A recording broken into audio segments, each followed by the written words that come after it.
that was bizarre. What was that? What was that, Stream Deck? You just didn't go to the next scene. Okay. Let's hope that's not a trend. Hang on a second. Let me try something. Let me try something real quick. I'll be right back. That was odd. Okay. It worked that time. I don't know what happened there. It's like I half pushed the button and it half did the command. That was very odd. Because when I look back to the thing, it hadn't even... I pushed the button like halfway, and it went to the transition screen and then stopped, and it also didn't move away from the button grouping on the Stream Deck. So yeah, that was some kind of mechanical malfunction. To be fair, I have been using this Stream Deck for the better part of a year pretty constantly. I guess it's possible I'm wearing it down. I don't know. I feel like they should last longer than that. I don't really know. I'm getting my money's worth out of it. Anyway, welcome in, everyone. Zbrush. Damn it, I had a thing. I was gonna say something funny. When it came in, when it got to my face, and then it just derailed me.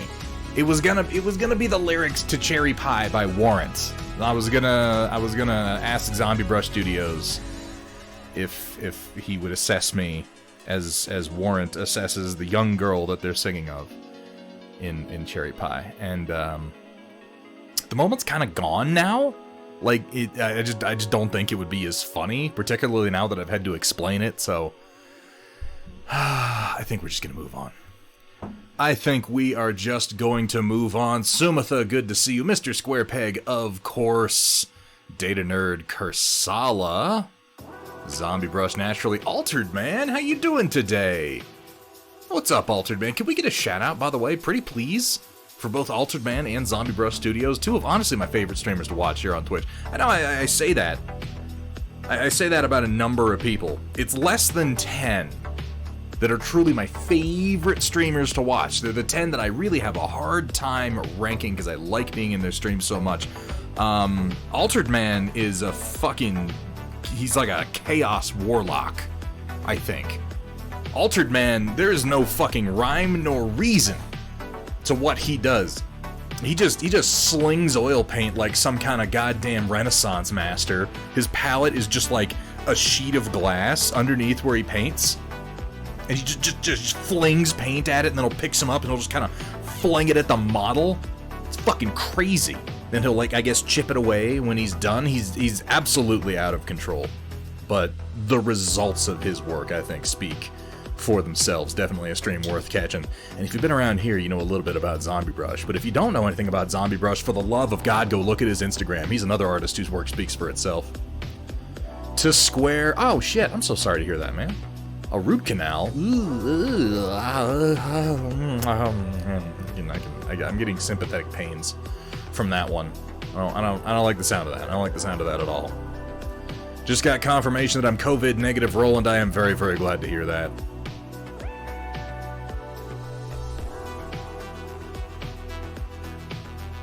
No, my wrist is fine, Data Nerd. What you are going to be witnessing tonight is the first time on stream. I ordered this brace last week. It's just the soft compression brace for my wrist. I've been using my art tablet enough that I think previously existing minor carpal tunnel syndromes have started to, or symptoms have started to flare up a little bit more. So I'm just adding a little bit of wrist support and using the compression to keep my hand in more of a neutral posture while I work. It has been bad for my wrist working on my art tablet without a brace so far. Yeah, exactly, Zbrush Studios, exactly. I'm wearing this wrist brace so that when I violently masturbate, I won't get, you know, because like this is a recipe for carpal tunnel right here. It's bad news.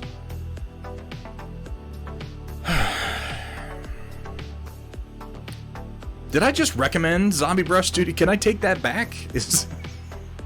Can we go back in time and retroactively de-recommend Zbrush Studios. Here at Thunderhead Studios, it's okay to be sloppy.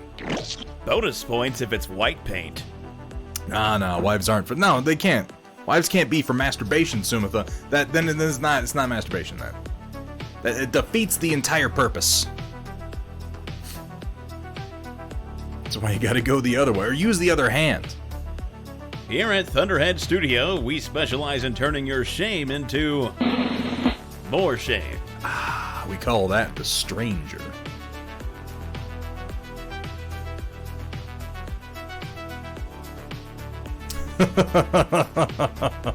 Yeah, I'm sure you are. I'm sure you are, Zbrush.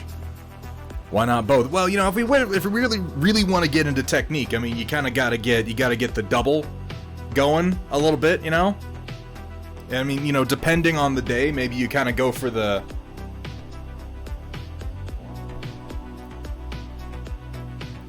I don't know. It's a couple of vague jokes about having a giant penis. Hey, look, it's early in the night. For some reason, there's already masturbator jokes in chat because I'm wearing a fucking wrist guard. I don't know. I feel like the conversation thus far is karmic for me. This is indicative of the general quality of discourse that I have encouraged here at Thunderhead Studio. Movie recommendation. Hack-a-Lantern. Oh, you have a oh, no, okay, yeah. Come at me. Occupation Rainfall. Why do I know that? Why do I know that movie? I feel like I haven't seen it, but I know about it from something. What is it? What is it? Who is it? Was Independence Day meets Mad Max. Ooh, there is a lot of space between those two things. You just described a George Miller movie and a Roland Emmerich movie. There's I don't know where those two intersect. Alien invasion in Australia. Does it have... Hold up. Does it have Temuera Morrison? Yes. I couldn't finish that movie. Okay, that's not fair. I don't want to say I couldn't finish the movie. I want to say I started watching it, and I was just kind of like, I had something else that I wanted to watch at the time, and I think I just kind of was like, oh, I'll just go watch this other thing. God bless Temuera Morrison. Is Ken Jeong in it, really? I didn't get that far.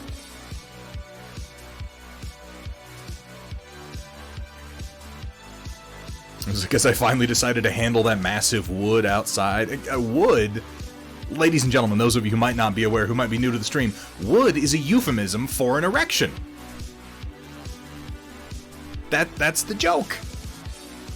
Zbrush's sense of humor is pretty advanced. It can be a little esoteric. It can be a little sort of high-minded for a lot of people. He makes reference to things that many people would not get if they were, say, for instance, bereft of a higher education. And it's very important to me that my viewers understand the quality discourse that we get up to here at Thunderhead Studio. So I will sometimes explain references like that. Yeah, no, totally, absolutely. That's what you're talking about. No, no, really, no. What's up, Xander Shade? We're talking about dicks, apparently. I don't know. Where the only rule is, Thunderhead gets to say it as much as he wants. I might give that one another chance, Roland. I don't remember it being, like... It wasn't unwatchable, it was just kind of silly in the beginning, and like I said, I had something else I wanted to watch at the time. I can't remember what it was, but I remember going like, I'm just gonna go watch this other thing instead. I might come back around to it. I'm glad that Temuera Morrison's finally getting the recognition he deserves. I like Temuera Morrison quite a lot, and I remember, yeah, he's the lead in that one.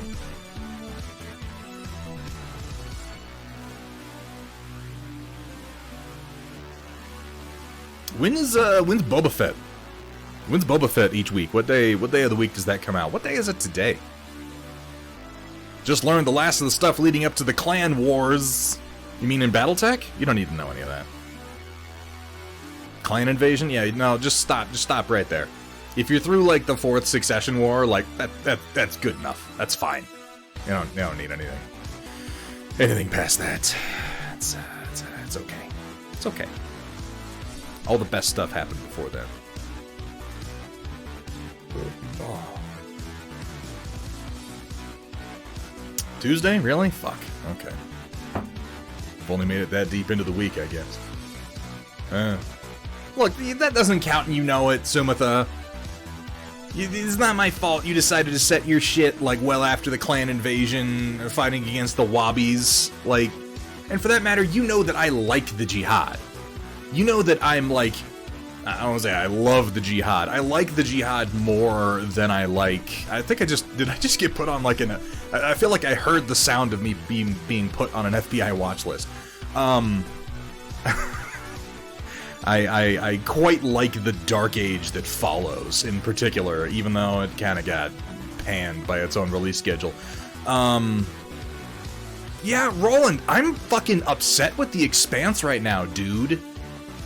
I didn't realize that this was the last season. I didn't realize that it was only 6 episodes.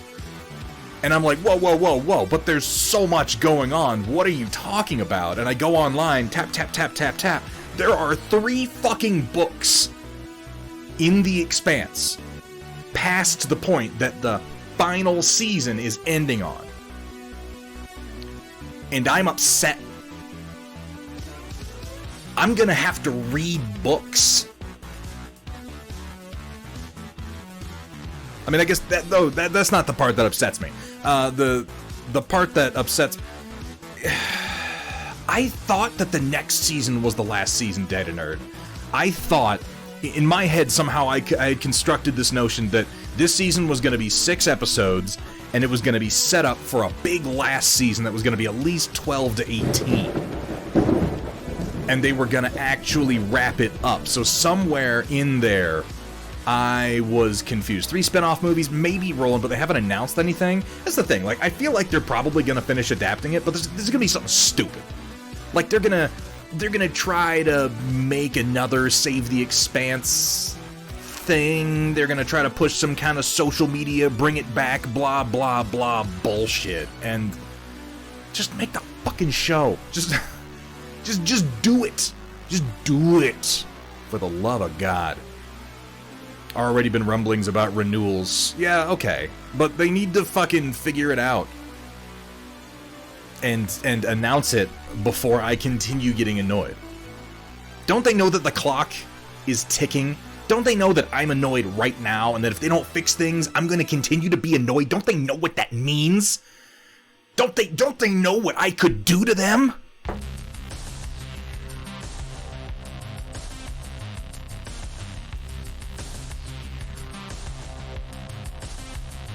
Oh. I guess I feel like I just saw the problem with that. Okay, well, yeah.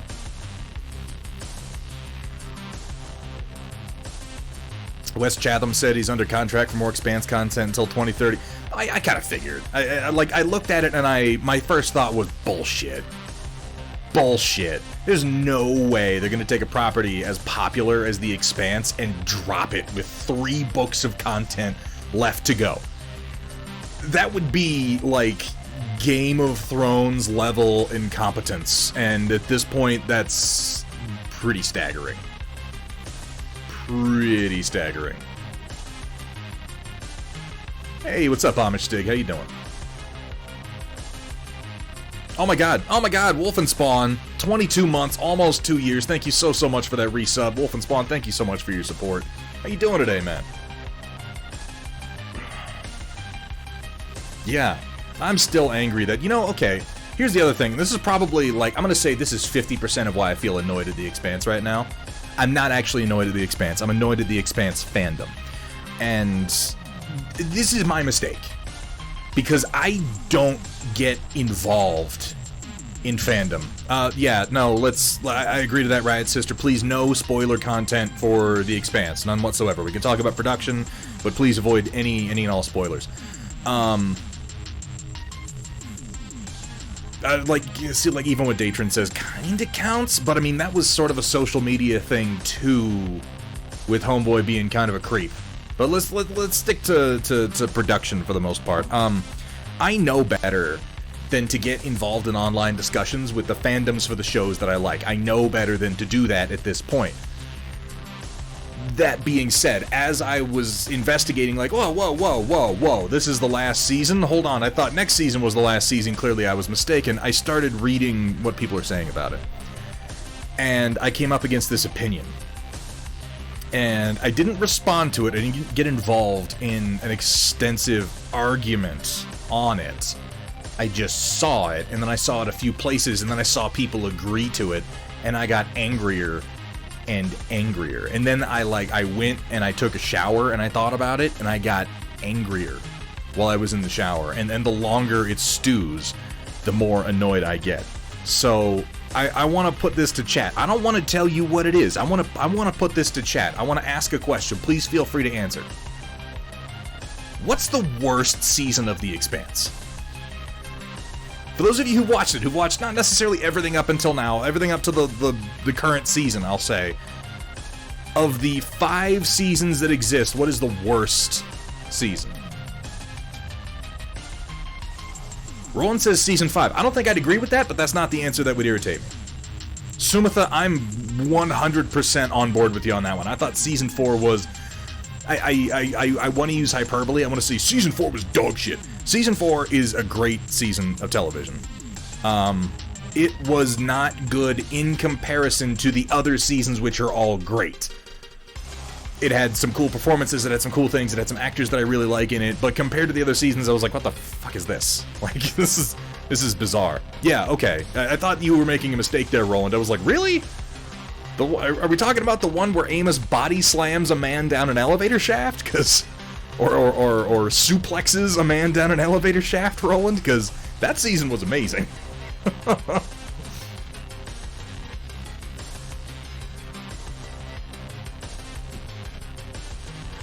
I'm sorry, Riot Sister. That's not really, I mean, I guess it's kind of a spoiler, I'm sorry. It's an incredible moment, though. It's a fucking suplex! Well, so far, the answer I was afraid of is not popping up. And I'm really, really glad, because I came up against this opinion, and I'll just tell you what it was, and I saw it repeated a number of times, that season 1 of The Expanse is the worst season.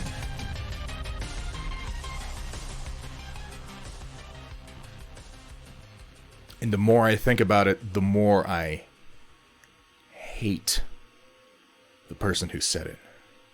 I don't know them. I don't know the person. I don't know what they're like. I don't know their family. I don't know. I don't know what side of the bed they woke up on that morning. I don't know if their coffee was cold. I don't know if they stubbed their toe on their way to the car to go to work. I don't know what might have spurred this opinion. But I hate it. I hate that I saw so many people agreeing with it. Season 1 of The Expanse was fucking phenomenal. It was the reason that I'm still watching the show is how good Season 1 was. It was slow, yes, but it was like a slow-paced, clever detective noir story, essentially starring Tom Jane and Jared Harris. Now, admittedly, no drummer, and this is the thing, is I'm not saying that the other seasons aren't great, Roland. I'm not saying the other seasons don't add a lot to the show. I continue watching the show, even once, yeah, drummer is a combination of multiple characters from the books. I'll tell you what I was surprised at this season is no Bull. What happened to Bull? I thought Bull was fucking awesome. I thought he was going to continue being a part of the crew, and he's just, poof, gone. Whatever. I loved Season 1, though. Tom Jane and Jared Harris together were just... holy shit. Don't like drummer? That's acceptable. Drummer's kind of a meme, and I can see her being a little divisive. Let's say Season 1 vies for most difficult to watch, for some just because of the disparate storylines that are going on. A lot of people, again, thinks weirdly animated bird. Oh, yeah, no, yeah, the bird was great. it looked strange because it was a bird flying in, well, you know this, Sumitha. It looked strange because it was a bird flying in low gravity. Like, that was the point. They also show, one of my favorite shots in season 1 is Tom Jane going to pour himself some, like, Ganymede whiskey or whatever, and there's that helical gravity effect where he pours it and the liquid pours in this small helix down into the glass. So he's pouring it like 6 inches off to the side. It's so fucking cool. And he doesn't even look. He's just like, whoop, that's how you do it. Because, you know, you don't look a lot of the time when you're doing a simple pour. And yeah, that's probably true, Sumitha. I mean, if the argument here is that the average viewing populace is fucking stupid and honestly doesn't appreciate a lot of the finer things that are given to them, I'm not going to disagree. Because 2 other things that I watched recently are Midnight Mass and Venom, Let There Be Carnage.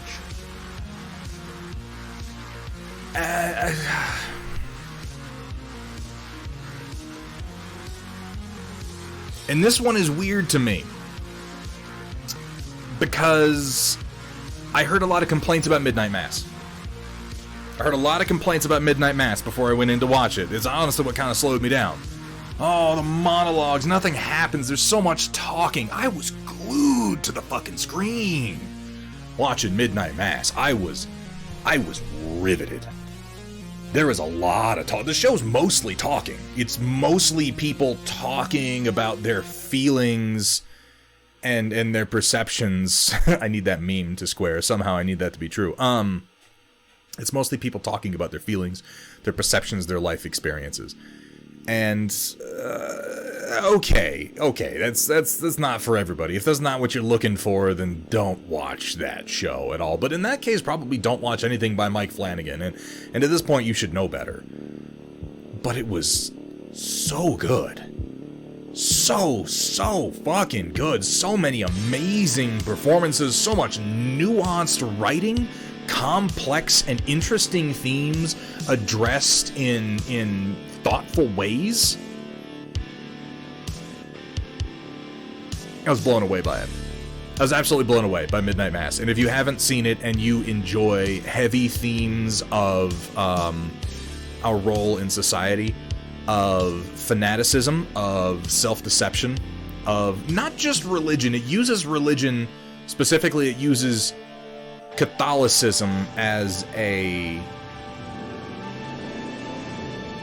sort of a cipher through which to view the human condition, which I think is appropriate. Watch Midnight Mass. It's so good. If you've enjoyed Mike Flanagan's previous work, if you liked The Haunting of Hill House, not because of the hidden ghosts. Like, the hidden ghosts were cool, but if you watched it and you loved it, and then afterwards or halfway through you were like, oh, there's hidden ghosts, isn't that neat? Because a lot of people are just like, oh, the hidden ghosts are the best thing ever. It's set dressing. It's set dressing. It's creepy, but it's set dressing. But if you like the writing of it, oh my god, go watch Midnight Mass. And then a few days later, people have recommended to me Venom, Let There Be Carnage. And I'm like, I like Venom? Who doesn't like Venom? I liked the first Venom movie. It wasn't particularly smart, but it's Venom. Like, who gives a shit? Okay. We're gonna watch this. I hear they fixed Woody Harrelson's terrible wig. And that's a step in the right direction, right? I like Carnage. I think I haven't read Spider-Man in like 20 years now. I think one of the last things I read, one of the last Marvel runs I read was actually Maximum Carnage. That was a long time ago. I fucking hated this movie. It was so fucking hard to watch. The banter between Tom Hardy and Tom Hardy doing a gruff alien voice was, oh my god. Like he couldn't shut the fuck up. Yeah. That's right, sister, yeah. And it's like, that was one of the best parts of the first movie, was the banter between Eddie and Venom. And it was kind of endearing and fun. And I get to the second one, and it's just like, it's like when someone tells a funny joke that you're not expecting. Right? They tell the joke, and you're like, oh, and you laugh because it surprised you. And they go, oh, you liked that? I'm gonna tell the same fucking joke every 5 minutes and expect the same reaction from you. And this is gonna go on for an hour and a half.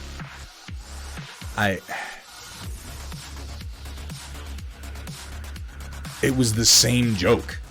Over. And over. And I think I laughed at, like... I didn't laugh. It was more than a sharp exhalation of the nose, you know, like a...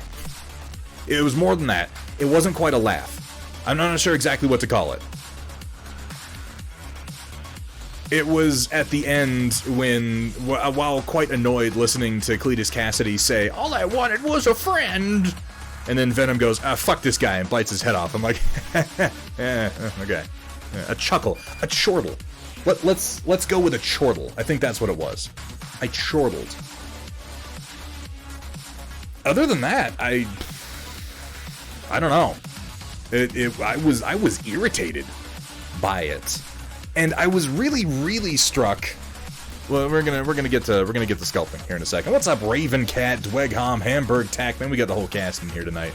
I was genuinely annoyed by one scene by multiple scenes in the movie, but particularly by the part when they're like, Venom is like buried under rubble, and he's like, Carnage and Cletus are not compatible, but us, Eddie, we're compatible. And I'm like, okay. Now please someone here correct me if I'm mistaken. I haven't read Spider-Man books for about 20 years. But Carnage was a character the last time I read. What I remember of Carnage is, and I don't have a problem with the way they changed his genesis or whatever. What I remember from Carnage and Cletus Cassidy is that Cletus Cassidy's motivations as a person were essentially, I like to kill people. I would like to kill more people. He was a serial killer, and he was out of his goddamn mind.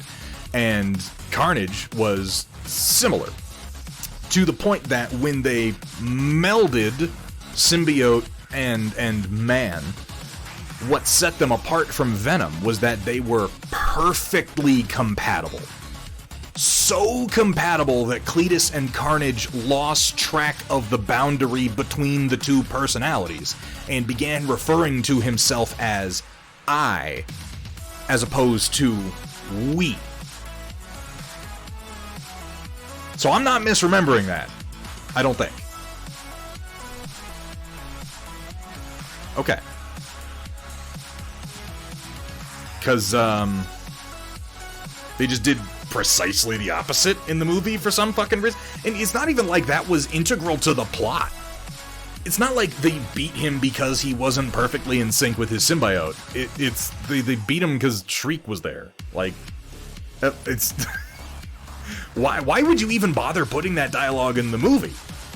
Like, if you're gonna do that, if you're gonna go, okay, we're gonna go in the opposite direction of the comics, then have that be a part of the plot. Have that be like, oh, well, this is where our movie's different, this is where our characters are different, and this is how we're gonna solve it. But they say it,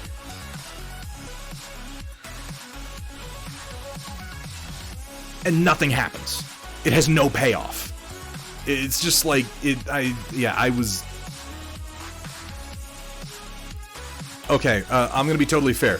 I also chortled when Venom's at the top of the bell tower and he's thinking, I have to make a loud sound in order to hurt Carnage. And he looks over and Shriek is standing next to him and you're thinking, oh, Shriek is gonna yell. And Venom's instinct is to just full-on body blow Shriek into a bell. I was like, oh, okay, that's funny. Yeah, no, I like that. That was fine. Yeah. I'm asking for... This is the thing, though, WJ, like, the Marvel movies are better written than that. And I think that was my reaction when I saw the mid-credit scene, which I waited for, because everyone's like, oh, the mid-credit scene in Carnage, blah, blah, blah, blah, blah. Fucking mid-credit scenes, I'm sick of them. But okay, so I fast-forward to it and I watch it. And my first thought when I saw Tom Holland on the screen and, like, hear JJ talking was, oh, thank God, maybe they'll finally make a decent fucking Venom movie. Like,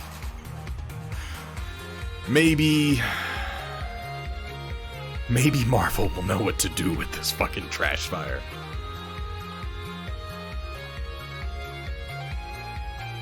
Oh my god.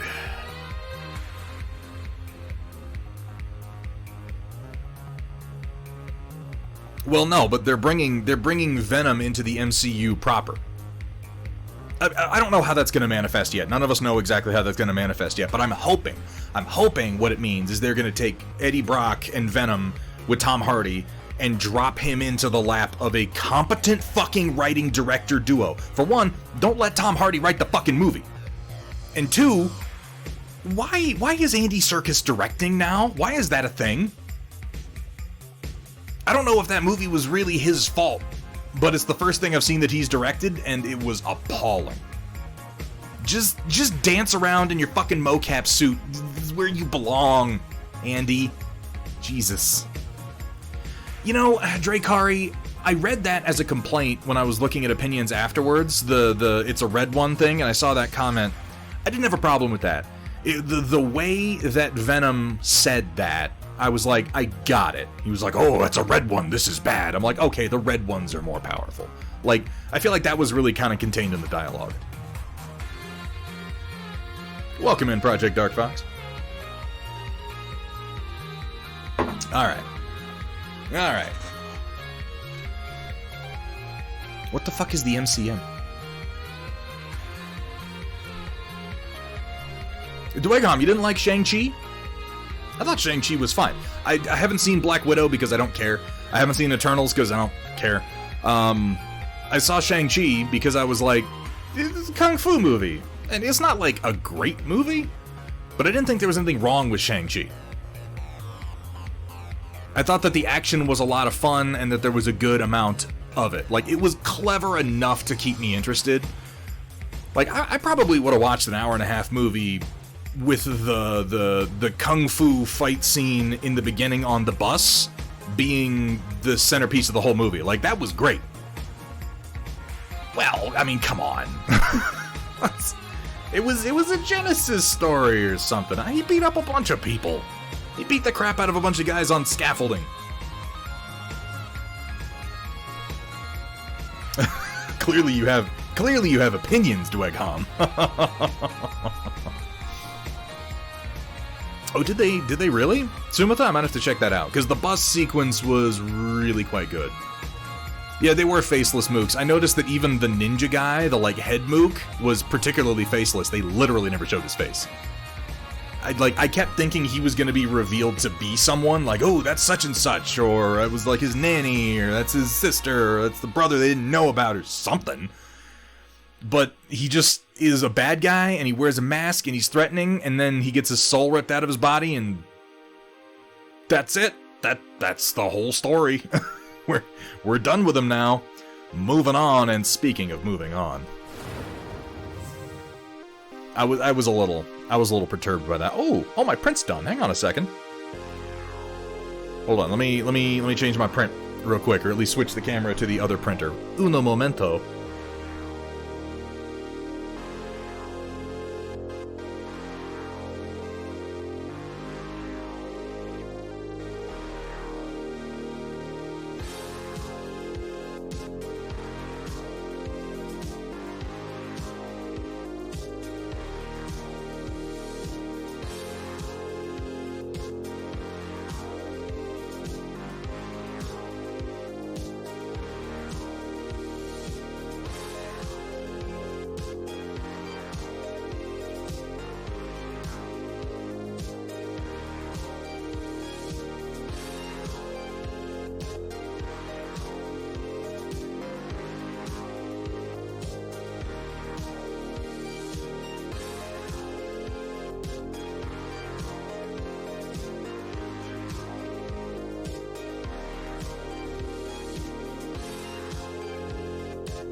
They are indeed Vergaderung. I have updated how I do those. And we're going to be texturing some of those tonight. That is the plan, by the way, Riot Sister. I haven't forgotten about you. Hello there. Black Widow is a good watch, if only for Florence Pugh. She's okay. She's okay, that Florence. Yeah, that was a crab. Kurosawa, Zbrush has their own screensaver that links into Zbrush Central and shows a bunch of art that people who use Zbrush have posted. So it changes periodically. It's pronounced pug. Oh, thank you for correcting me. I don't want to say that Black Widow's a bad movie. I can't say that Black Widow's a bad movie because I haven't seen it. I was watching a Hawkeye and Florence Pugh came swooping into the story and beating some people up. And I was like, who the fuck is this now? And then someone was like, it's Black Widow. And so I was like, okay, I should watch Black Widow to learn who this is. And I started to watch Black Widow. And I think I made it like 5 minutes in. And it wasn't that it was bad. It was that I would have rather... I would rather have been doing almost anything else. At all. I just was like, I don't care. I really just... I do not give one solitary shit, and I'm not like... I don't know, David Harbour isn't enough of a draw for me, and I know that they take a big dump on Taskmaster, which turned me off because I really like Taskmaster, so I was like, yeah. So I stopped watching it, and then I just watched either the Half in the Bag review. I think I watched Half in the Bag and Screen Rant's pitch meeting on Black Widow, and I got everything I need to get out of the movie. That was enough.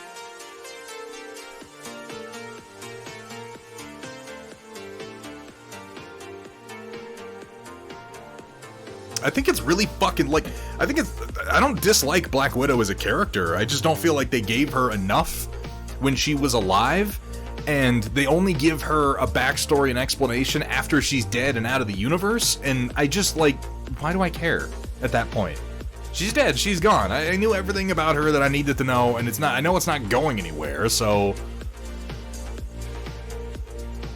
What am I doing? I'm gonna spend an hour and a half watching something, I'm gonna watch something else. It was to establish Yelena, and that's the thing, like, I feel like I got everything I need to know about Yelena out of the first 5 minutes. Like I get it. I saw the scene where it's like she's a Black Widow, and she's running, and the lady shoots the red goo in her face, and she's like, oh, I'm not mind controlled anymore. And I'm like, oh, okay, I get it. I understand. I got the character. I'm good. Well, Florence is a funny bitch. And, for all my complaints about Hawkeye, and God knows I can complain about Hawkeye if I want to. Honestly, Hawkeye's an interesting one for me because the show is stupid. Like, it's not particularly clever. It does a lot of really dumb shit, and there are many things about it that I wish it had done differently. But I think I enjoyed it. Like, I didn't have to give... It wasn't really trying to be anything more than just kind of a schlocky adventure.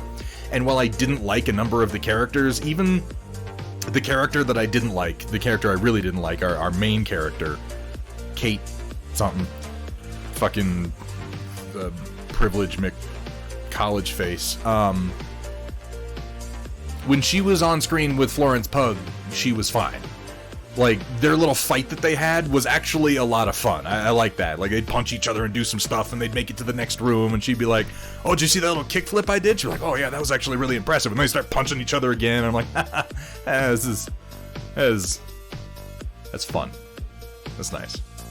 And I like that note when she kept saying her whole name. She's like, why do you keep saying my full name? Is it just to let me know that you know? She's like, well, yeah.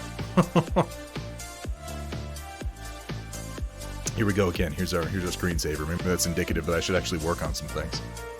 Alright, I'm gonna get my tablet. Oh, Sumatha is right, as he often is. So many things to watch, so little time. Alright, I've already started on this one, so I should be able to get it done pretty quick, like.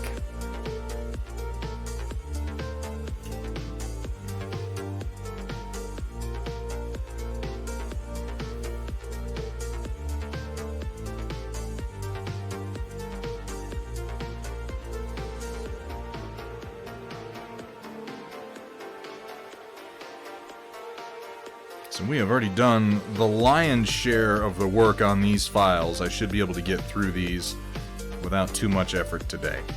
I'm going to get done with as many of them as I feasibly can. This is the last step. There's only mild processing to go after this to get them to a state of being ready to print. In fact, that's what's on the printer right now, are some of the ones that I finished. I feel like I picked up all the best parts of Black Widow through memes, Riot Sister. Like the vest thing, her and Natasha's thing about the vest with the pockets. I'm like, I get it. I don't really want to watch an hour and a half movie. Not even an hour and a half. That movie's 2 hours long. 2 hours long!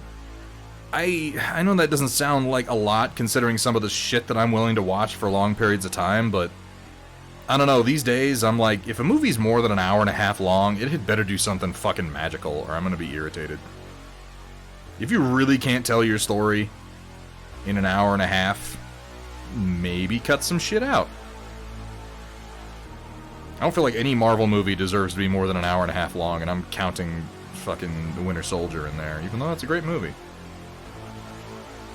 I'm overstating it. It's not a great movie. It's a good movie. It's a very enjoyable movie.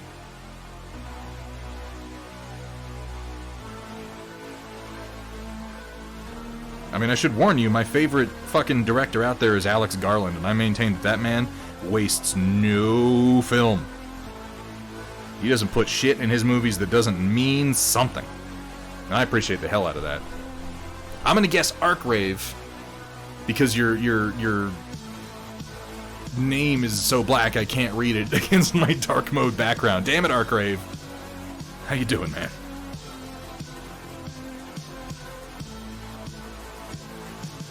I'm just very gently making these surfaces slightly concave for gameplay purposes. Smoothing them out ever so gently. They don't need to be particularly concave, but I'm going to be adding positive details to them, and if you don't do that, they end up bulging out. This movie's too long. How about we watch... Hey, to Square, Neil Breen's movies come in at a crisp, clean 90 minutes. Let's not besmirch the Breen.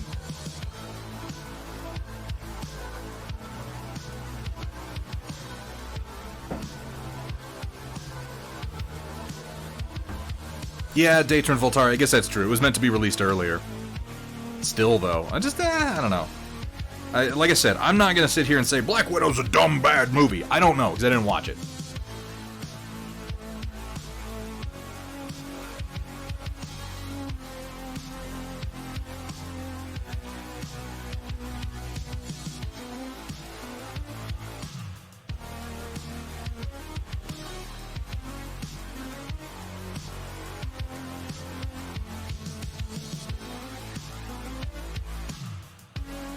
It may be perfectly fine. I just don't think I care whether it's good or not.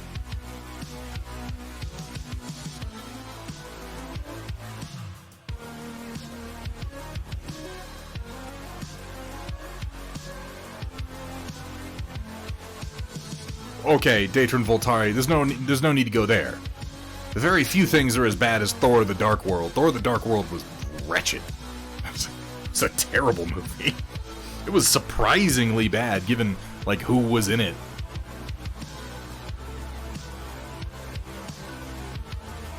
I'm glad to hear that, Arkrave.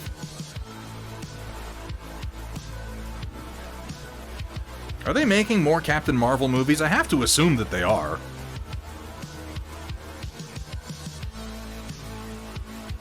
It would be, it would be great. What would do lots for my appreciation of Captain Marvel as a franchise would be if they find some way for the next time they have the big fight against the big bad like Thanos, she doesn't just come in and solve it single-handedly. That'd be nice. That'd be just super. I'd really appreciate that.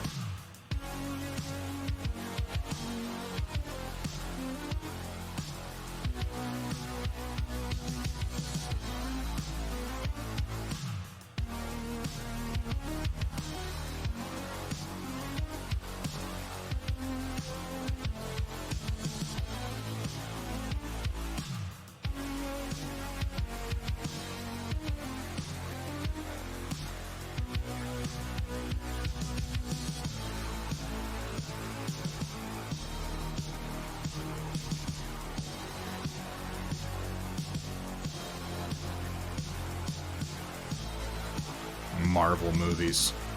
I talk shit about Marvel movies, but I'll tell you what, I'm gonna watch the fuck out of Moon Knight. Wait, is Moon Knight a movie, or are they doing a show for Moon Knight?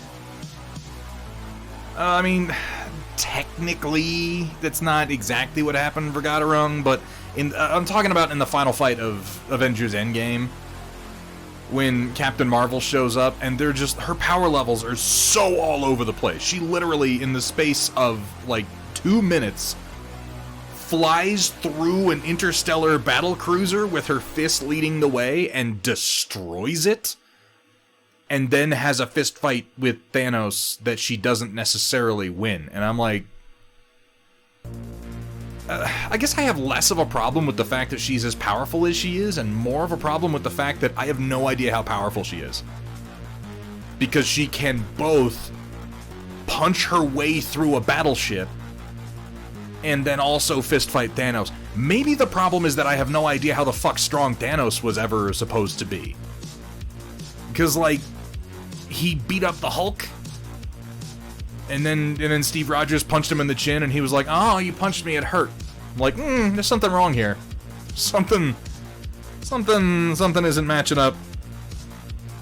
It's a little weird. It's a little weird. It's hardly the worst sin that they've made in Marvel, but it was irritating, particularly when she basically just comes in and robs a bunch of characters of all their agency by being better than them at literally everything.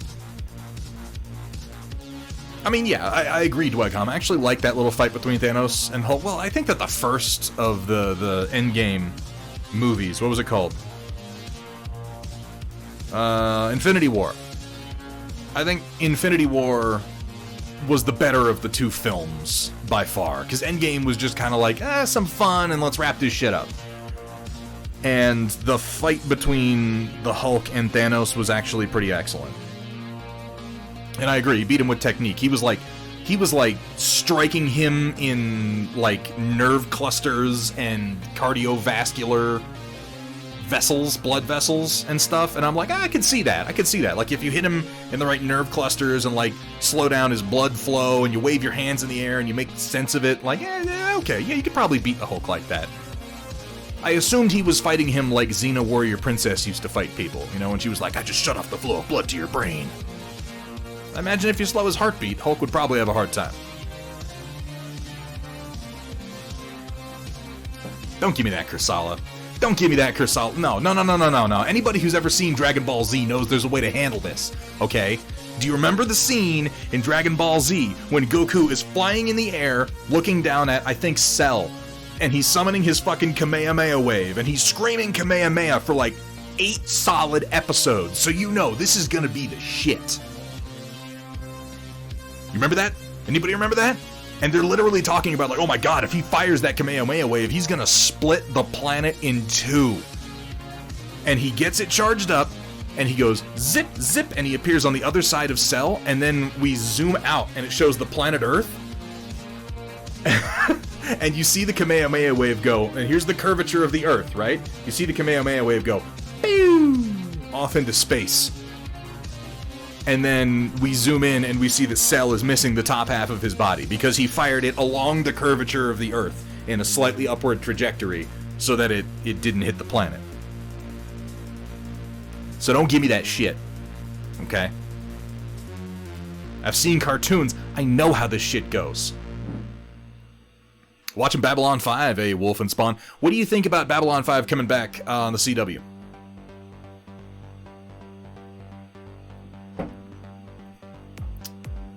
Hamburg.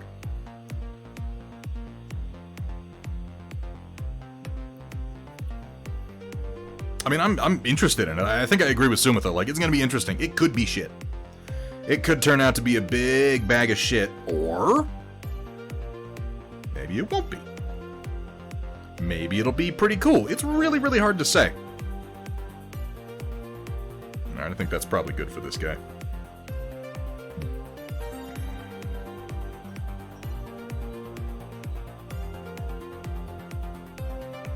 Let's take you down to 50,000 points.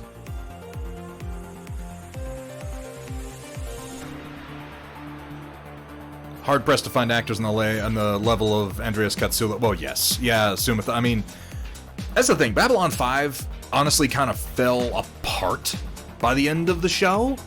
Storyline-wise, I feel like it's hard to argue that it didn't. It came apart at the seams, and they really struggled to hold it all together. And it floated for a long time entirely on the strength of the performances. So, I agree that's going to be tricky.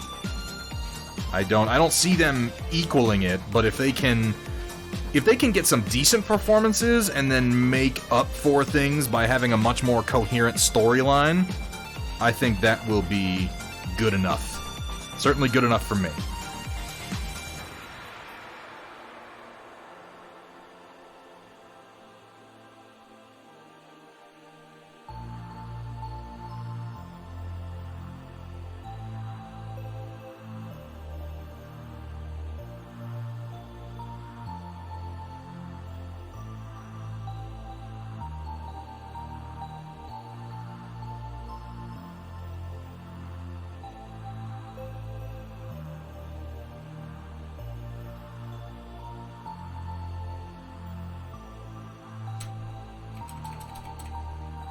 Save that. Alright, on to the next one.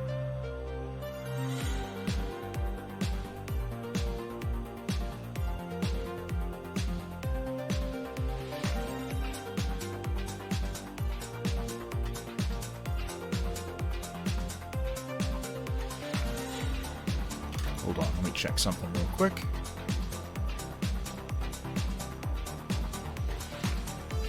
Foothills 1 and 2, I gotta do 3. Okay. Easy peasy.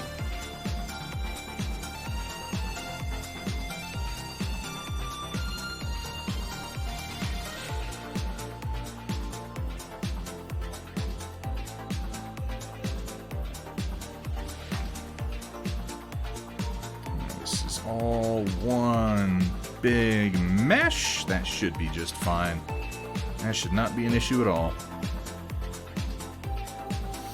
Season 4 cliffhanger was supposed to be when Sheridan was captured by Earthgo. I mean, yeah, like I said, Babylon 5 had a lot of production issues. One, it's CW. I'm not going to count that against it. I'm not going to count that against it, Dwegham, because the 100 was CW, and while the 100 may not be a renaissance of the human spirit, it was a perfectly fine sci-fi show. The last season was batshit crazy. Okay, fair enough, but I really enjoyed a number of the interim seasons. The creator said it's being made for modern sensibilities. Again, not inherently bad. That is not inherently bad. I would argue that Mike Flanagan writes for the modern sensibility, but he's an excellent writer.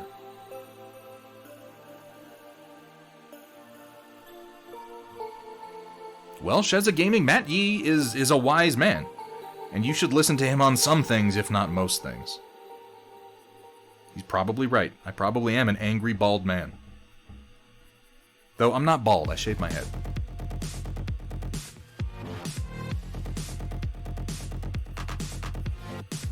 How you doing today, Sphere? It's good to see you, man. Got a lot of cool folk in here today. Don't know what I've done to deserve that, but I'll take it.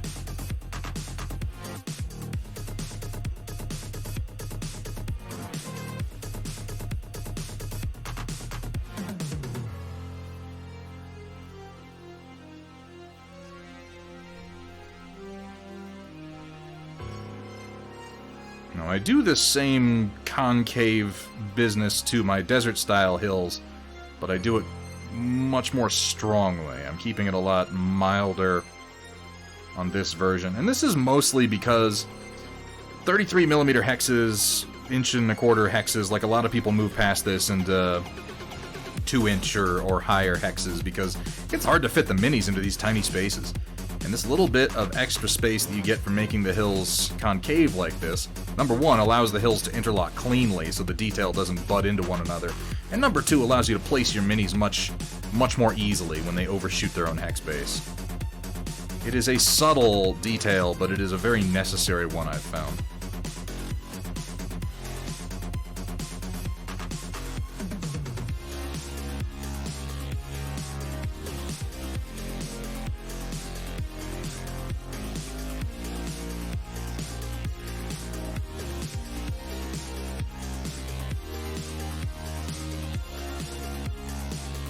A movie I want to watch again is Bill and Ted Face the Music. That was a great movie.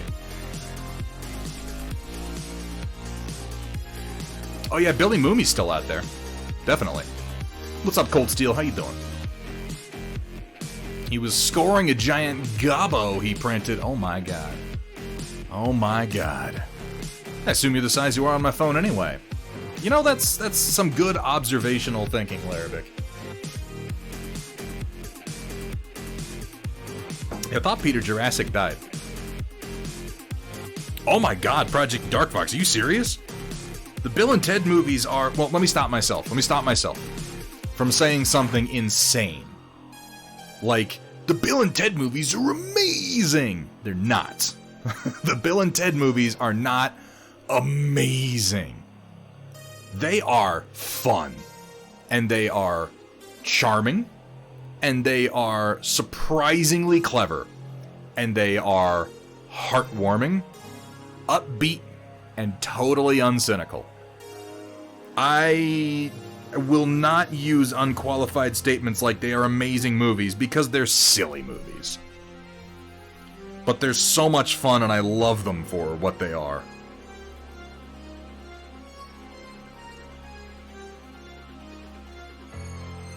And I was really quite impressed by Bill and Ted Face the Music after so many years that they came back and they made a movie that...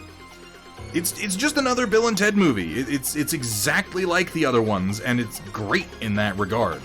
And it's upbeat, and it's fun, and it's got great performances, and it's totally uncynical. These are ultimately movies about well-meaning, friendly dudes who aren't very bright, who save the world with, like, love and togetherness and acceptance. I mean, the core premise of the entire series is that Bill and Ted eventually write a song that brings the entire world together and stops war and hunger and famine.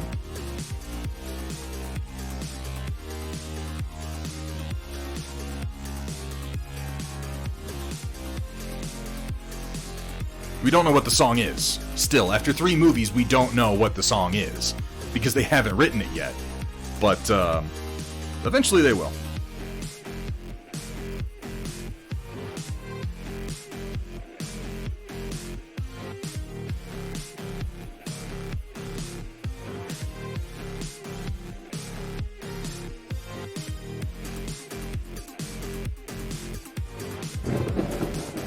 Mr. Nashetta97.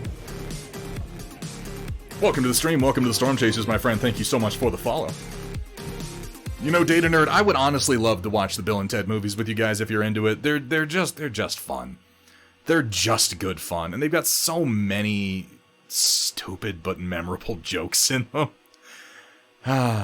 You know, I think Larabic, that may legitimately have been the inspiration for... Because, like, you know Jack Black was a fan of Bill and Ted. Because they're like a couple of metalhead characters from the 80s. But I'm pretty sure that Bill and Ted was an inspiration for that classic Tenacious D song tribute. Obviously, not entirely. He went off in his own direction with it. But the notion that they wrote the greatest song in the world, but they don't know what it is. Like, that is the premise of Bill and Ted. Yeah, George Carlin is also... He does you know, George Carlin... It's funny, Eternal. I always think of George Carlin as being, like, one of the main characters in Bill and Ted. You go back and watch those movies, he's barely in them. He's in, like, 2 or 3 scenes per movie. He did some writing for it, though.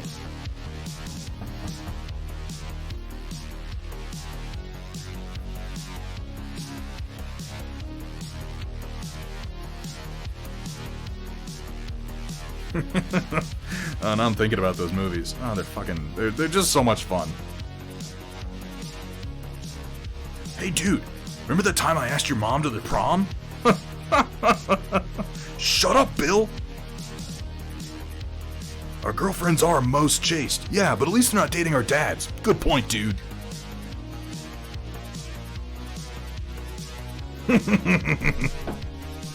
Exactly. Oh, hey, Missy. I mean, Mom. Oh, stupid, stupid humor. But yeah, I was impressed by Bill and Ted Face the Music after so many years that they came back to those roles. And of all people, Alex Winter just fucking nailed it. I feel like if either of the pair was having trouble recalling what it was like to be Bill and Ted, it was Keanu Reeves. Whatever.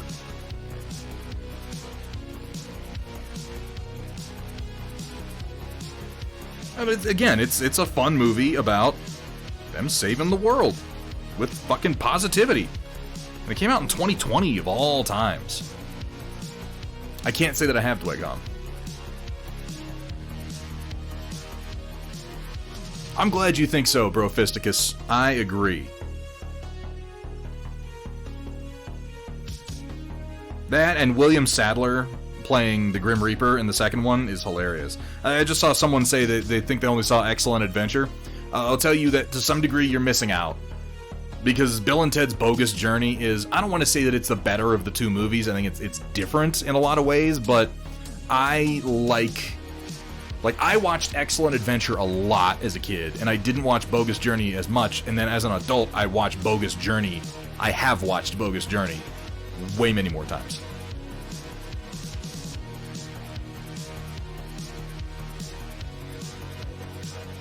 They are fantastically creative and fun movies.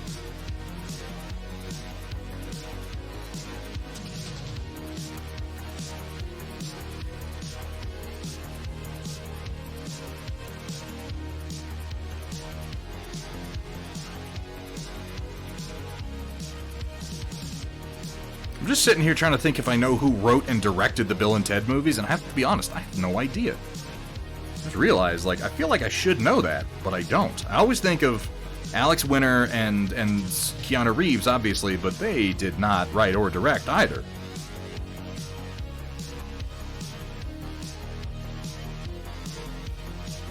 That was just back when Keanu was getting hired to be that dumb young guy that people seem to like.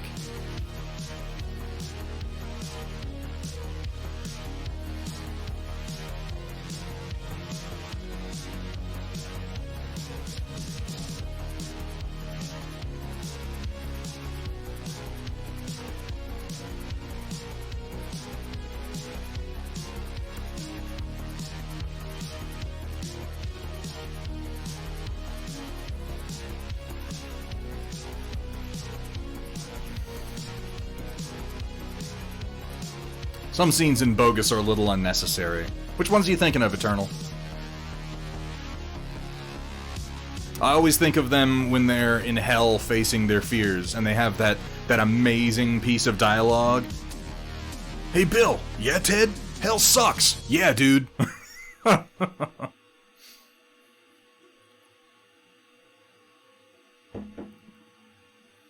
Yeah, that was a long time before John Wick happened. A long time. I realize that's kind of weird. A lot of people are never going to think of Keanu like we did for so long. People think of Keanu Reeves now, and yeah, they think John Wick. Whereas I think, early part of his career, I think Bill and Ted, every single fucking time. I might think, okay, My Own Private Idaho. Yeah, alright, sure. Bram Stoker's Dracula, in which he is just awful. He's so bad in that movie. And then, yeah, The Matrix happened, and we were like, oh, whoa, okay. Even Speed didn't do it, Sumitha. Speed happened, and, okay. Directed by Stephen Herrick, I don't know, Chris Matheson and Ed Solomon. Sphere is Chris Matheson any relation to... I can't think of his first name now. Was it George Matheson? The guy who wrote I Am Legend. Is there any relation there, I wonder? I don't know many Mathesons. Yep, Johnny Mnemonic. That's a good one. Dracula was certainly not his first. No. Larabek, he had been in several before that. I think he got hired for Dracula because he was kind of popular with the young crowd. It's the same reason Winona Ryder was in that movie, I think. was young and attractive, and they were like, oh, we gotta have Jonathan Harker appeal to the young people. He was so fucking bad, though. Keanu Reeves trying to do a British accent is... oof, holy moly.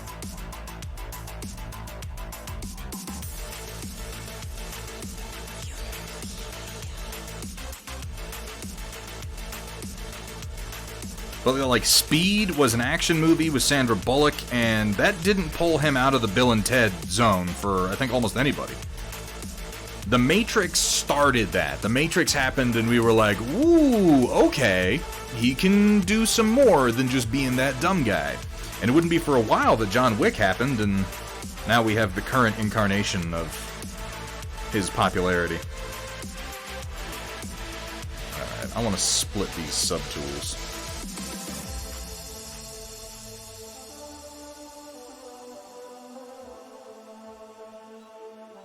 And I want to mask some of this off.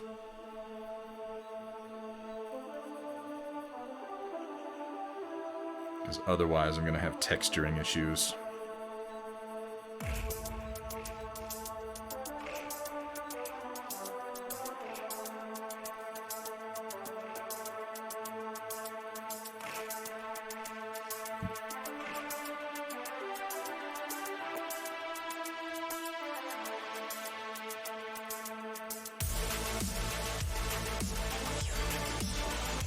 Richard Matheson. That's what I'm thinking of. Richard Matheson. Okay, thank you. Yeah, Severe. Are they related? He's the son of author Richard Matheson. Hey! That's fucking awesome! That's great! Richard Matheson is a great author. He wrote a bunch of really cool shit, like the Loopies.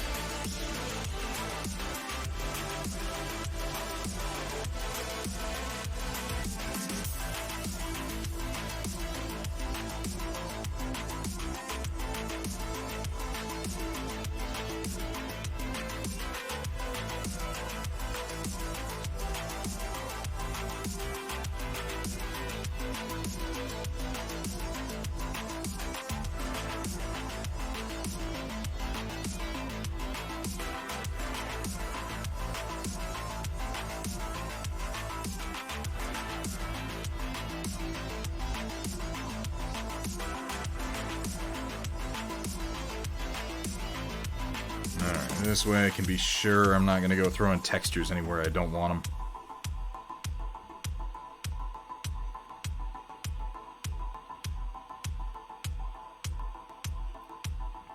So now I should be able to go ahead and merge my existing subtools into a single tool that will still have my polygroups, which is what I need. Look at him go! Look at him go indeed, Stila Rebel! Welcome. Welcome to the land of wakefulness. I think I recall Jeremy Clarkson saying something about Keanu Reeves' British accent. Something along the lines of, just like how Keanu Reeves can do a semi-passable British accent, right up until he says, dude. He can't, though. He can't. Do you remember his lines in Bram Stoker's Dracula? I'm sorry if I offended you, Count. Like, holy crap. Just... yeah, right up until he says, okay. I guess that is the joke, then. Yeah. Stila Rebel.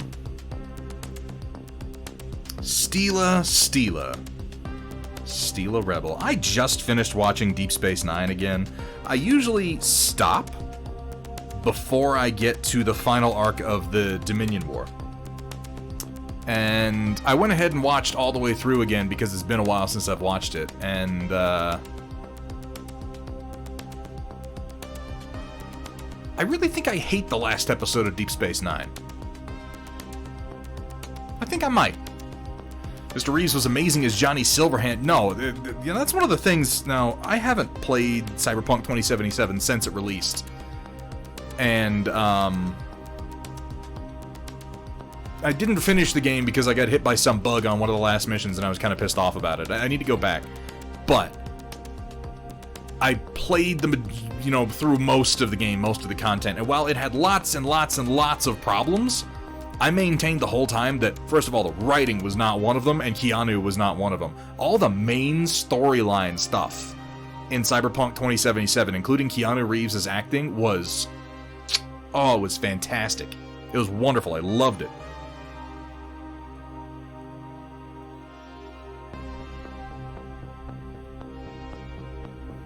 What was it, Sumitha? What was the finale supposed to be? It couldn't have been... I mean, the problem is that what they wrap up in the last episode, they had started setting up before, and it sucked when they started setting it up. As soon as someone decided that Ducat was gonna be like a demon or fucking whatever it was that they did, like, I don't know what the hell they were doing with Ducat for like a full season there. Ducat became a boring, useless character. Damar, of all people, became like really likable and interesting. And then the Dominion War just kind of ends, and then Nurse Ratched explodes, and Benjamin Sisko tackles the neck into a pit of fire, and they're like, I guess the show's over. It was, oof, oh my god.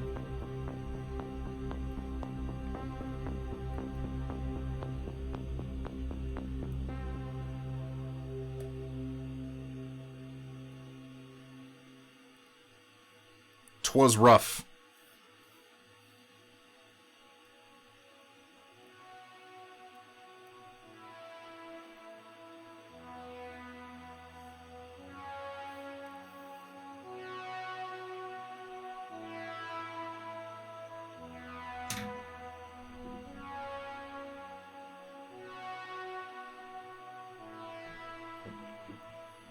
I mean, I liked most of the episodes leading up to the conclusion of the Dominion War.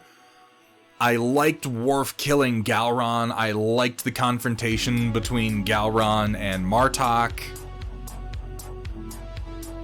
And I liked everything about Ducat up till the moment that Deep Space Nine was taken by the Dominion, and obviously Zial is killed by Damar. And then his character just goes... like, even the episode where he, like, him and Benjamin Sisko are trapped on a planet together and he's trying to, like, make friends with him or justify his own insanity, like, even that episode's kind of shit.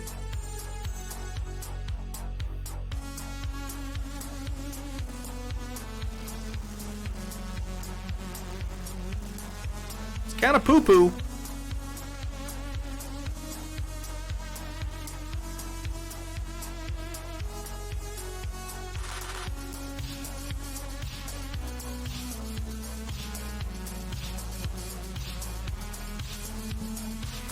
And yeah, somehow by the end, Damar was more interesting to me than Garrick by the end of the show.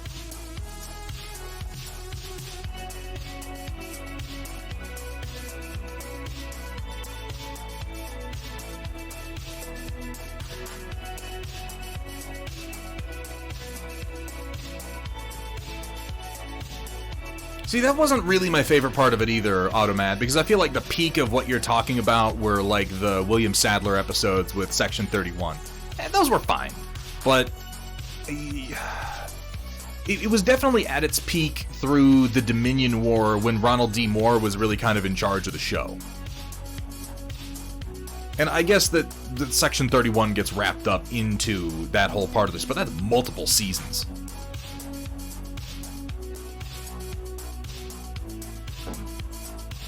Yeah, Kai Wynn, fucking Nurse Ratched. She had nothing to do. She had nothing to do in those final episodes, but they were just like, I don't know, give her a bunch of lines. She doesn't really have to say anything.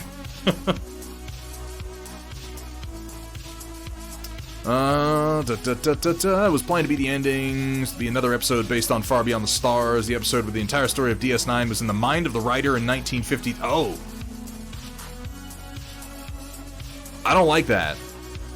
No, that sounds way worse. I hated those episodes. I didn't hate those episodes. I was glad that those episodes were few and far between.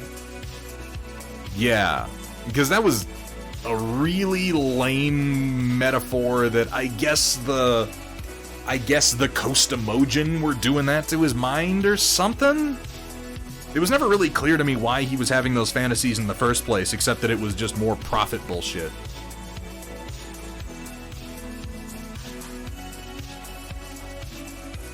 The episode Past Tense set in 2024. Is that the one with the with Walter in it, with what's his name? What's his name? Somebody help me out. Roland, are you there? Help me out. He's a famous actor. He played Walter in Bucket of Blood. His name is on the tip of my... Miller. What's the first name? Dick Miller. Dick Miller. Dick Miller. My wife knew what I was talking about. He was in, like, Chopping Mall. But yeah, Dick Miller was in that episode. I'm pretty sure. Yeah, the door just opened, and she was like, Dick Miller, and then out.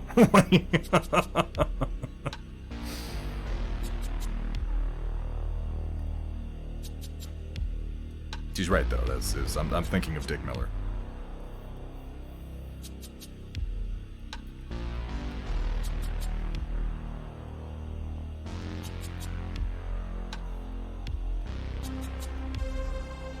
But yeah, I'm pretty sure that is that episode.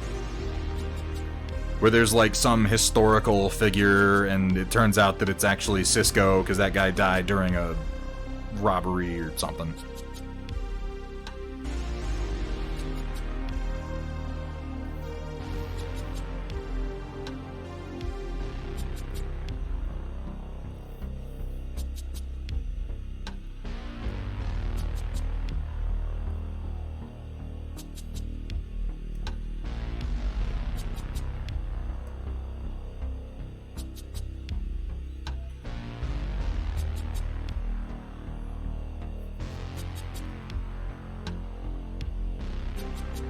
Best DS... Whoa.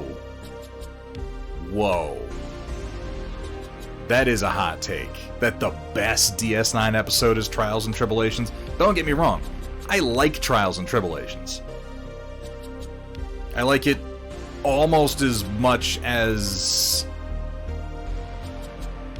I just don't really like that episode that much. I was gonna say I like it almost as much as the one where Kang and Koloth and all those fools come back, but the one with Jadzia Dax and the albino Klingon, but actually by the end of that episode things get a little nuts. I keep reminding people when they're like, we want the Star Trek future, we want the Star Trek future. First we have to go through the migrant and hunger riots, and then we have to go through World War III. So... you know, yeah.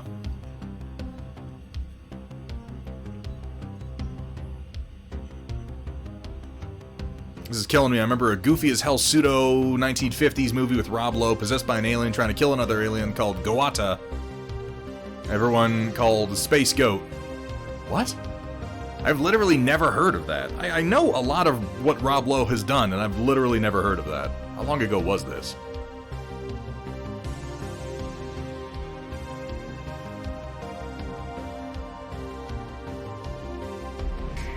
Which one is in the pale moonlight?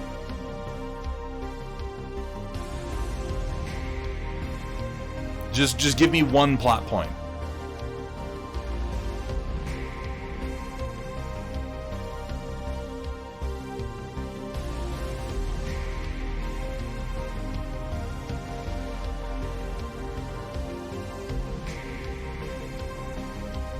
Oh, it's a fake. It's the one that starts with Benjamin Sisko recounting in the past tense about how he was going to fake the Romulans into the Dominion War with that actor.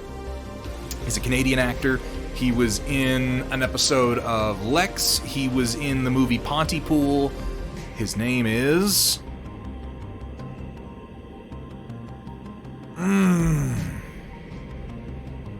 No, not Lex Luthor. That's completely the wrong Lex.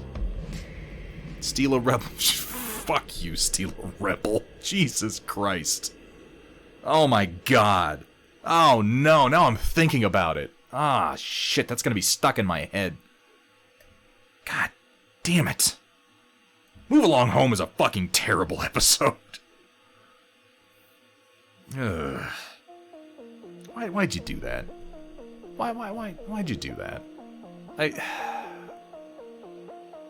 We were getting along so well. Not Jeffrey Combs. No, not Jeffrey Combs. Jeffrey Combs is in, like, Like, you're saying it's the episode with Jeffrey Combs in it is just like saying, roughly 50% of the entirety of Star Trek.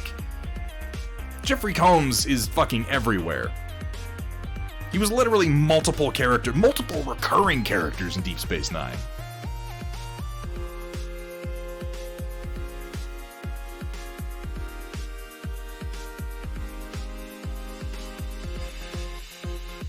My favorite episode with Jeffrey Combs was the one where he grew a dick out of his forehead and then he sucked that lady's brains out of her eyeball.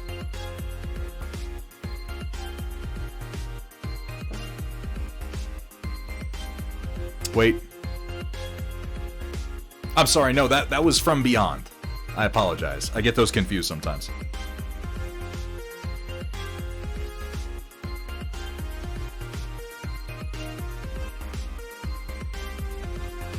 It's a perfectly reasonable mistake to make.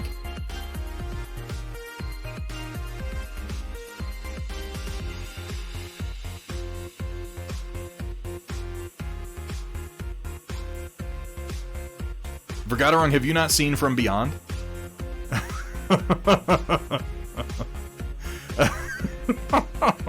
Maybe we should do like a...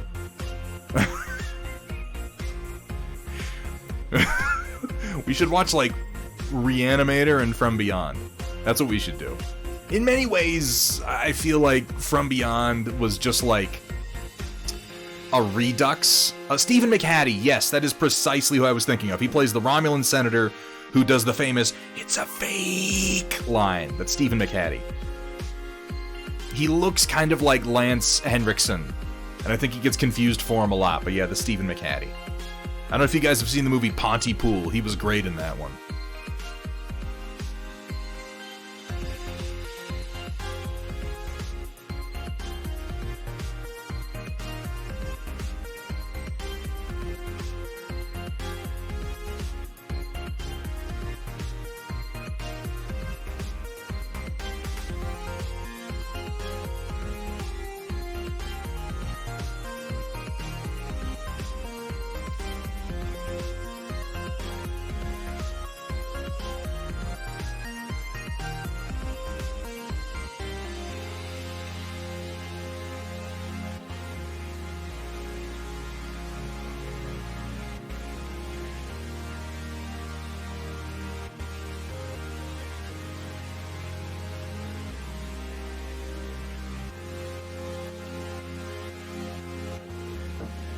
How about that episode almost got the entire studio into a lawsuit, where they did the really strongly James Bond-based episode because I thought 007 had become public domain with the author's death.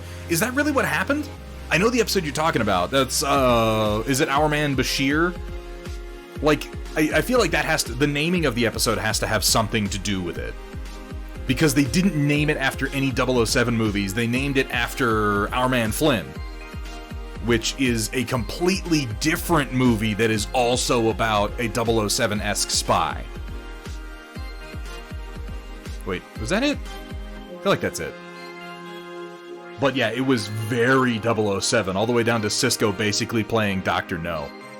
And that was the one where they transported people out of an exploding ship, but there was some problem with... It was a transporter. It was a combination... transporter mishap and holodeck goofery episode, because they transported people out of an exploding ship. They couldn't rematerialize them for some reason, but they were able to store their patterns in the pattern buffer, but not for long, so they had to dump their patterns into the station memory, and the only place with enough memory was the holosuite. So they all got overwritten into characters inside the 007 fantasy. You know, that's the funny thing, Automat. I agree with you. I think that the oftentimes the worst episodes in Star Trek were a transporter accident or holodeck shenanigans related. And I feel like Deep Space Nine in many ways circumvented or subverted those tropes.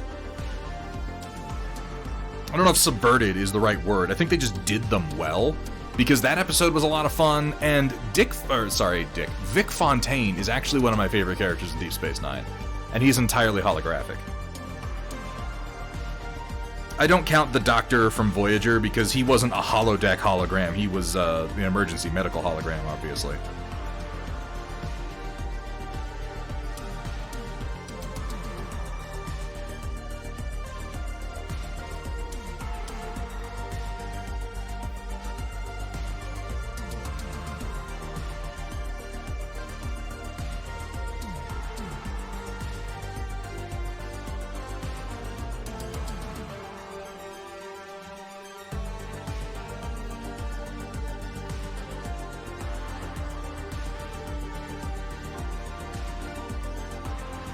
One that introduced Barclay. Was that Is that the one where Lieutenant Barclay was making fake versions of the Enterprise so that he could feel good about himself?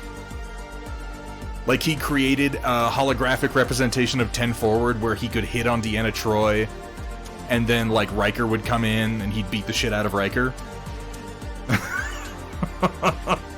that was a fun episode. Steal a Rebel without watching Deep Space Nine.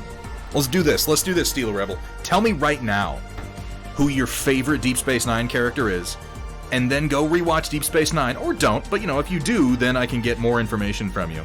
And then after you rewatch it, then come tell me who your favorite character is. I'm interested in what the difference is. But I want to know who your favorite character is right now. Alright, I think this one's pretty well done. Oh, let's split this up.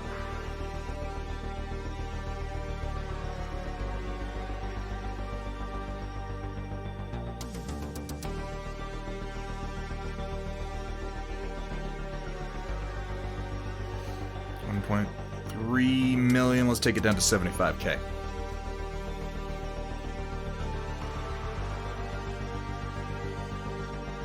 See, this is a tricky one for me, because I could break this down into categories. Like, you could ask, based on racial divisions, which is ironically inappropriate for Star Trek, but I could be like, who's your favorite Ferengi character? Who's your favorite Cardassian character? Who's your favorite human? Who's your favorite Bajoran? And if your answer isn't Ro Laren, you can get the fuck out. I know she's not in the show, I don't care.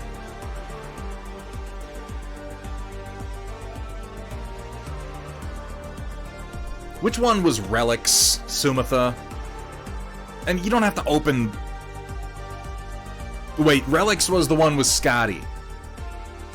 Where they found Scotty in a... Did they find him in a transporter buffer? God, that episode was weird. And then he just, like, steals a shuttle at the end and runs off with some Romulan ale or whatever. Yeah, it was, or Aldebaran whiskey, I think it was. Yeah, with the Dyson Sphere. That's right. That was not a great episode. But Generations was a big piece of shit, so I don't care. Aaron McCormick, not Rob Lowe. That would explain why well, not entirely explain why, but why I certainly hadn't heard of it. Garrick, no amount of rewatches will change that. Garrick is fantastic. Garrick is wonderful from the first moment he's on screen all the way through to the last episode. Garrick is just a great character, and I cannot fault you on that one. Right now, I'd be undecided between Quark and Nog. I could accept that. I could accept that. Quark and Nog are both great characters. Quark, they both grow a lot by the end of the series, particularly Nog.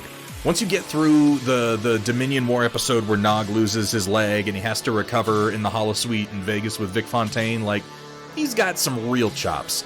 Kai Wynn as your favorite Bajoran? You like Kai... Okay, alright.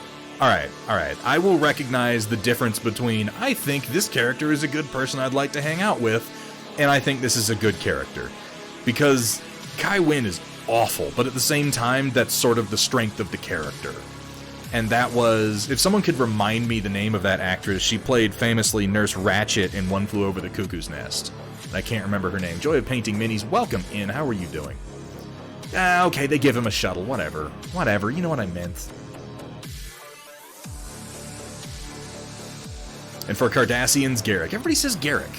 Everybody always says Garrick when it comes to favorite Cardassian, and I can respect that to a degree. But by the end of it, honestly, Leggett Damar. I like Damar. I think he had a great character arc. I'm talking like from the moment he was introduced as a toady to Dukat, all the way through to when he is killed during the rebellion on Cardassia. Louise Fletcher, thank you, Crossbow Roof. Garrick is good, though. I'm not going to say he's not good. He's certainly a fan favorite. Overall, best character is just Garrick. I don't know that I agree with that, Sumitha. I think the best part of this conversation is that you can name almost anyone in the show, and I can't go, you're definitively wrong, because the show has a great ensemble cast. Andrew Robinson was having an absolute blast playing the character. Sumitha, I'm going to give you 2 guesses what my favorite role Andrew Robinson ever had was, and I'll bet you can get it. I'm going to read the whole thing. But guess what my favorite Andrew Robinson role is. With a single exception when he's inside the cramped service tube behind the Dominion prison cell, because he genuinely had the flu at the time, which only added him presenting him as claustrophobic. That's one of the only times he's presented as even vulnerable. Oh, that's a great line to Square. That's a great line. He's like, who gives those kind of orders? Yeah, Damar.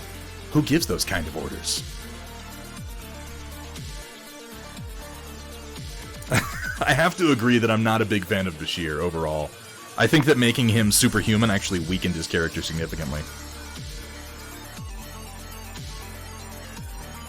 That, and oh, can we just talk about something? I'm going to give you an answer, Steel Rebel, as far as my favorite character having just rewatched the series. I'm going to give you an answer. Movie, Sumitha, movie. He's been in a lot of things, admittedly. Can we address something about Dr. Bashir? Can we address the fact that Dr. Bashir is a creepy fucking predator?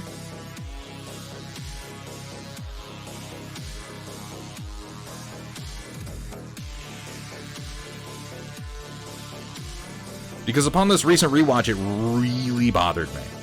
Like, a lot. How much of kind of a super creepy dude he actually is?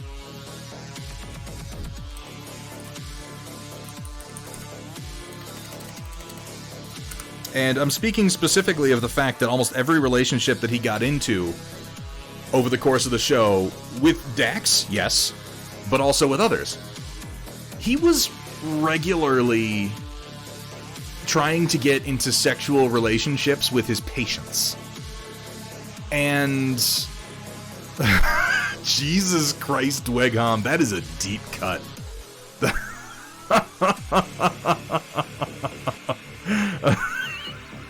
Wow. The episode when they bring the augments, the genetically modified people on board because they think he can help them. And because there's the one who's non-verbal, she's like trapped in her own head. And he does some brain surgery on her, and she starts to become verbal and starts to express herself again. And she's never really communicated with people. She's been trapped in her own head. So she's experiencing life for the first time. So obviously, the very first thing that the doctor who helped her achieve this does is try to bang her.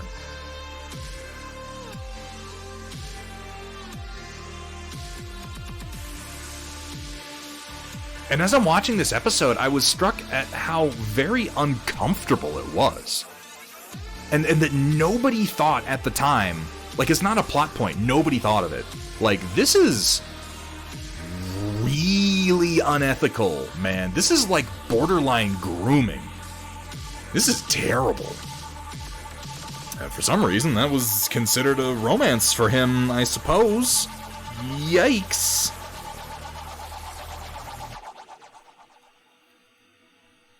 I did not like that. I did not like that at all.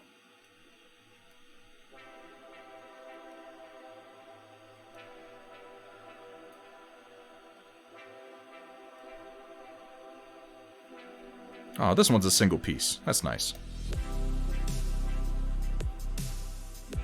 That's just the compensation he demanded. I mean, that doesn't make it any less creepy. In fact, that makes it worse.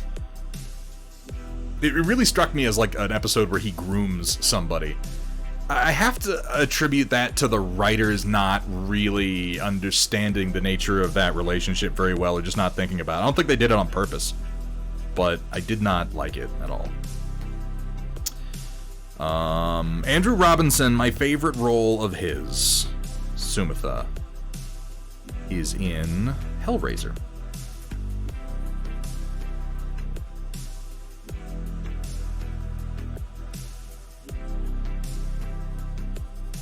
He is, I can't remember the character's name. It's been a while since I've seen Hellraiser, but he is the father figure who unlocks the puzzle box in the beginning of the movie. He's not the guy who becomes Pinhead. He is is it Larry? Thank you. I couldn't remember his name, but he has that great line, "Come to Daddy." He's fantastic in that movie. Where do I stand on Martok Morn and Michael Eddington? Together? Eddington was the Starfleet security officer who went to the Maquis, right? Let me make sure I have that character right, Ravencat, before I comment on it. Okay. God damn it, Steal a Rebel. No. God, no. Absolutely not. I love Alexander Siddig, and I actually like a lot of his performance, but the character of Bashir was awful.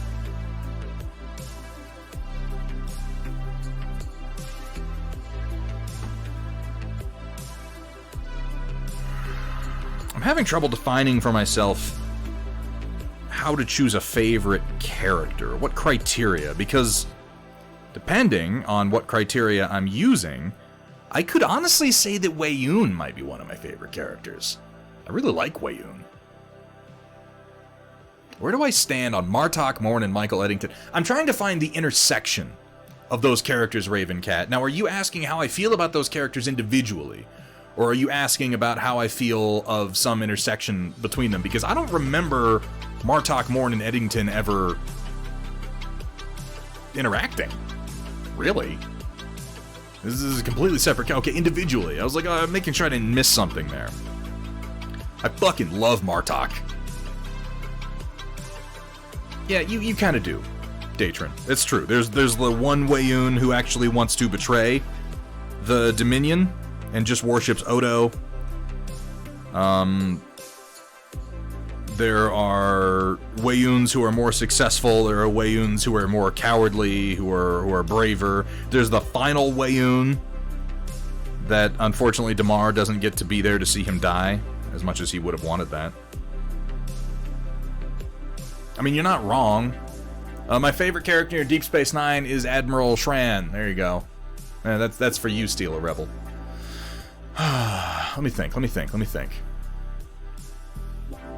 I love Martok. I think Martok is great. I'm not big on the, Klingon episodes, the Klingon cultural episodes. I think a lot of the time they're kind of fucking boring. But one of the things I like most about the Klingon storylines is the differentiation between Worf, the character that we know, and what he thinks of Klingon culture, which is a very idealized... I think of Worf as like a Klingon weeb. Like, he has this fantastic idea in his head of what Klingon culture is. And it is preserved by the fact that he is separate from Klingon culture and he never had to see how it really is. So he just kind of believes, hook, line, and sinker, the best parts of how the Klingons would like to see themselves. Because he wants to see himself as like the honorable Klingons in the stories. A klebe. Did we just coin a term? Oh my god. Oh no, I know that Sumitha. Yeah, no, they love Jeffrey Combs' performance so much that they were just like, fuck it, they're clones, whatever. They also wrote out the fact that the Vorta had telekinetic powers. Like, they literally never mentioned that again. In general, I'm under the impression that they wrote out a lot of the original writing for the Dominion. There were supposed to be way more races than just the Vorta and the Jem'Hadar. There was also going to be a big storyline with the Alpha and Gamma Jem'Hadar that just never really manifested. But yeah, Worf is... Oh, Stila, I know what you're talking about, and I'd love to have that conversation, because Quark serves the same purpose in the narrative of Deep Space Nine that Worf did in the narrative of the Next Generation, as far as opening the door to us, the audience, to understand their races. Because you've got the Klingons in the original series, and then you've got Worf in TNG, and then you've got the Ferengi in TNG, and then you've got Quark in Deep Space Nine, and they're the same, and they're wonderful in that way. They're our window to look at the stereotypes of how those races are first presented, and then the realities of who they are. But as I'm saying, Martok was very much, I don't want to say he's an everyman. He's kind of a Klingon everyman. He makes a big deal later on about how he was from the Ratha Lowlands or whatever it was. He was just some country Klingon, and how the noble Klingons didn't want to promote him, and yada yada yada. But Martok is sort of this balance between. In many ways, Martok for me is a return to who the Klingons were in the original series, with a lot with some more consideration given to it. Because the Klingons we meet in the TNG Worf episodes, and in most of the Deep Space Nine Worf episodes, the Klingons are fucking assholes. And they are the exact opposite of being honorable. As they say, there's nothing more honorable than victory. They are, in fact, a race of slimy, cheating cheatertons. No more so than humans or any other race, but I think that's the point, is that they're very much like every other race. They're not really like that. That's just culturally who they'd like to be. In reality, they're very, very backstabbing, very political, and they go through lots and lots of intrigue and maneuvers to maintain their power, like anyone does. And it's always clashing with Worf's ideologies, because, as I said, he's a klebe. I love that phrase, Datron. Thank you for that. And he wants to believe better of them. He's always confronting them with what they should be. We're not even going to talk about the stupid fucking Kahless clone episodes, because those was silly. But Martok, if I can bring this back around to what I'm actually talking about, is a good melding of... He's not the slimy, backstabbing, political, maneuvering Klingon that your Duras and your and your Gaurons were, obviously. He's also not the high-minded, hyper-idealist that Worf is. He's somewhere between the two. He's a very understandable character.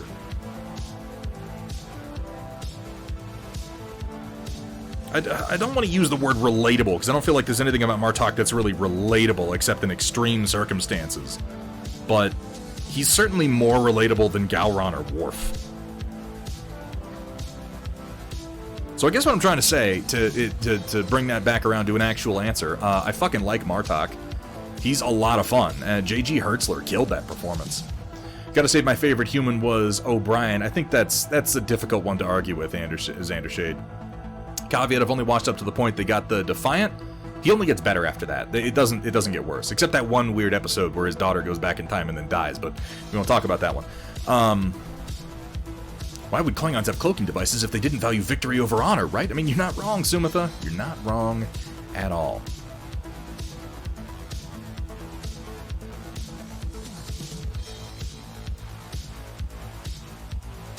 Hang on, let me get caught up here. We got a lot of stuff going on in chat.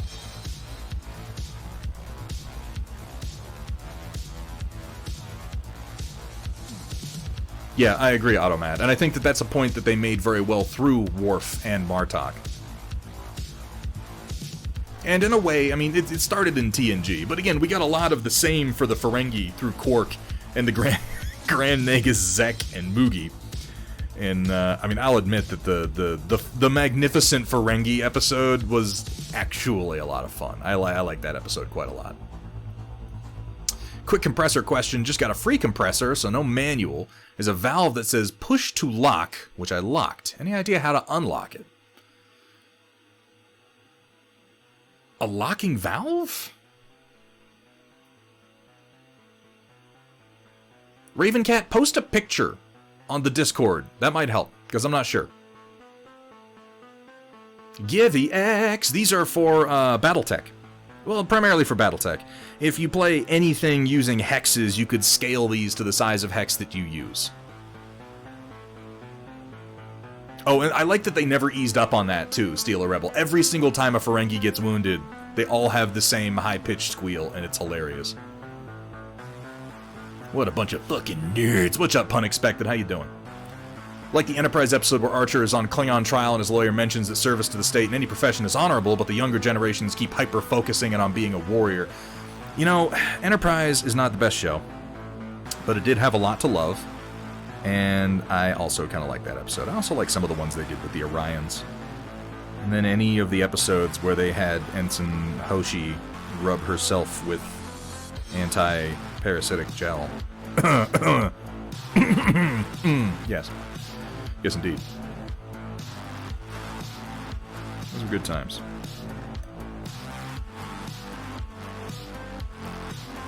It was medical, okay? It was necessary. Also, Dr. Phlox was kind of fucking great. Alright, so I've gotten through one after like 20 minutes of rambling like an idiot. We were also asked how I felt about Morn. Is there anybody who doesn't like Morn? Like, really, is there anybody who does... Can anyone give me a reason not to like Morn? Maybe not love Morn, because Morn wasn't much of a character. He was an inside joke for the series. But they did a few things with him that were kind of funny.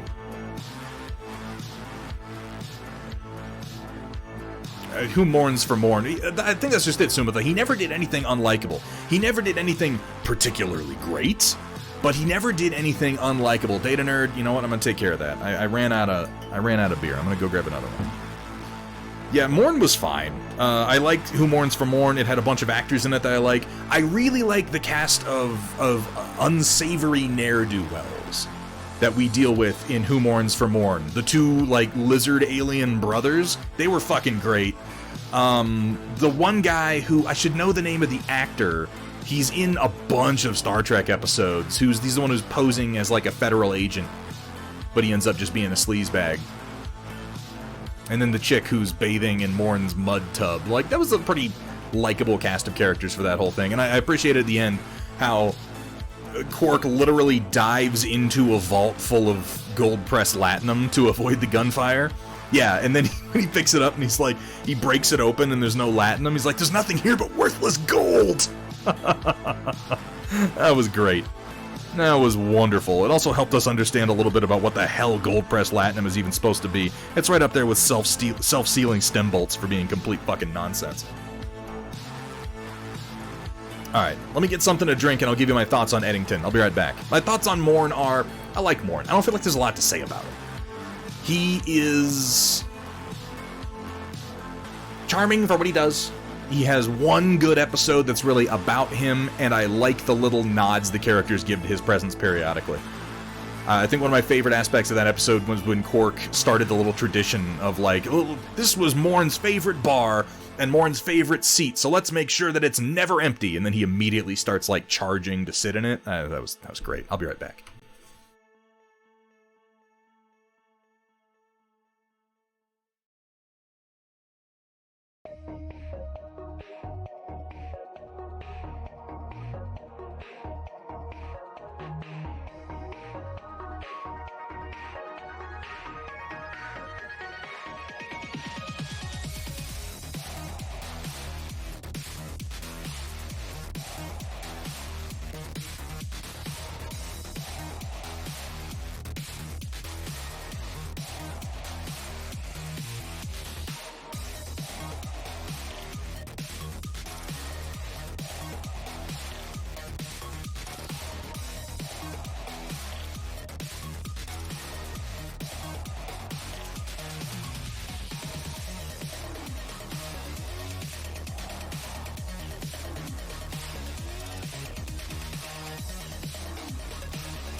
Michael Eddington. Eddington's episodes are fairly early on in Deep Space Nine. So at this point, after having just finished the last few seasons, I'm trying to remember the details of them. I know that he was a traitor to the Federation because of everything with the Maquis. Personally, I place the blame for the situation with the Maquis on Jean-Luc Picard. He kinda, as far as crossover influence between series go, I feel like Jean-Luc Picard was mostly responsible for everything that happened between the Maquis and the Cardassians. Not everything, but a lot of it. He didn't handle the evacuation of, I can't remember the name of that planet very well, but it was essentially one of the first times that the Federation started leaving the fate of colonists in the hands of the Cardassians. And that obviously led to the tensions on the Cardassian border, which led to the Maquis, which led to Eddington, and what was the name of the admiral that was working with Eddington? I can't remember his name. He was a friend of Benjamin Sisko. But that little arms race led to increased tension with Cardassia after they left Bajor, which in many ways drove Cardassia into the arms of the Dominion. I don't think that you could possibly argue Admiral Todman. I can see his face, I can hear his voice. I couldn't remember his name. I don't think you could argue that caused the Dominion War. I think with the way that it was written, the Dominion was never going to, they were always going to attempt to invade the Alpha Quadrant. It was inevitable. But at a minimum, if Picard hadn't done what he had done that led to that whole situation, they might not have had the foothold that they had in Cardassian space. I don't know who else they would have allied with. I don't think the Romulans would have given them so much power. The Dominion War might have been much more dragged out and much more of a Cold War if the Cardassians hadn't gotten in bed. You could argue that the Breen would have gotten in bed with the Dominion, but the Breen aren't really a race. They're just kind of a card that the writers pulled out of their ass at the last minute, so that they could be like, the Dominion have more ships now, and they're super tough for some reason. The Borg. That's the joke, isn't it, Dweghom? Nobody allies with the Borg. And yet they all wind up fighting for him.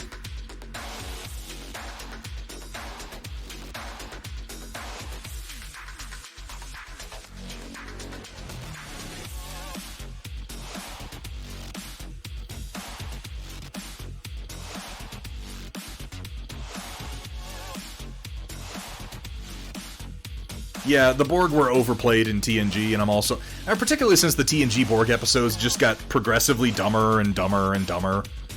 By the time you got to the one where Hugh had split off and then Lore became a character, it was just like...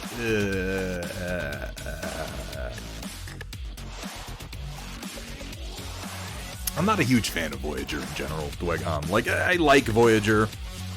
It is a fine show, but when I have to compare it to things like TNG or Deep Space Nine, I'm like, I don't know. Pass.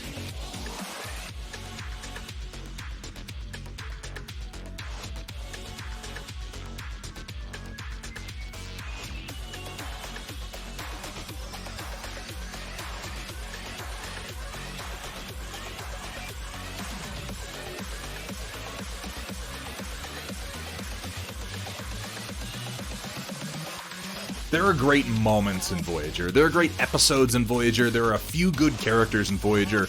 And there's a lot of bullshit. Almost anything to do with the Doctor is generally a lot of fun. I think I like B'Elanna Torres more than most people do. That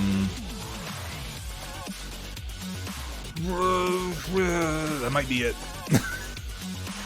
The real... I agree, Sumitha. The Borg were scary when they were an undefined threat. And I feel like the beginning of the end, honestly, came with Star Trek First Contact. And I know that's blasphemy. Everybody, Star Trek First Contact is the best Star Trek movie. I disagree. I disagree in no uncertain terms. I am not a fan of First Contact. I think First Contact is a fine movie. In a very general sense, it is competently enough put together. But as far as a continuation of the TNG storyline, no. No, thank you, sir.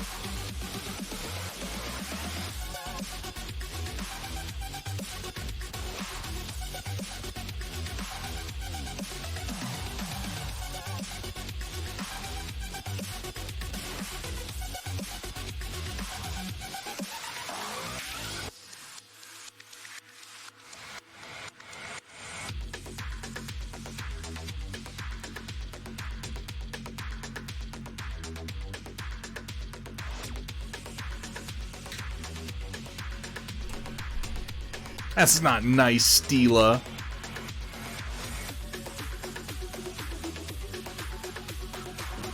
I was able to headcanon the Borg Queens a little bit and make enough sense out of them to satisfy me, at least.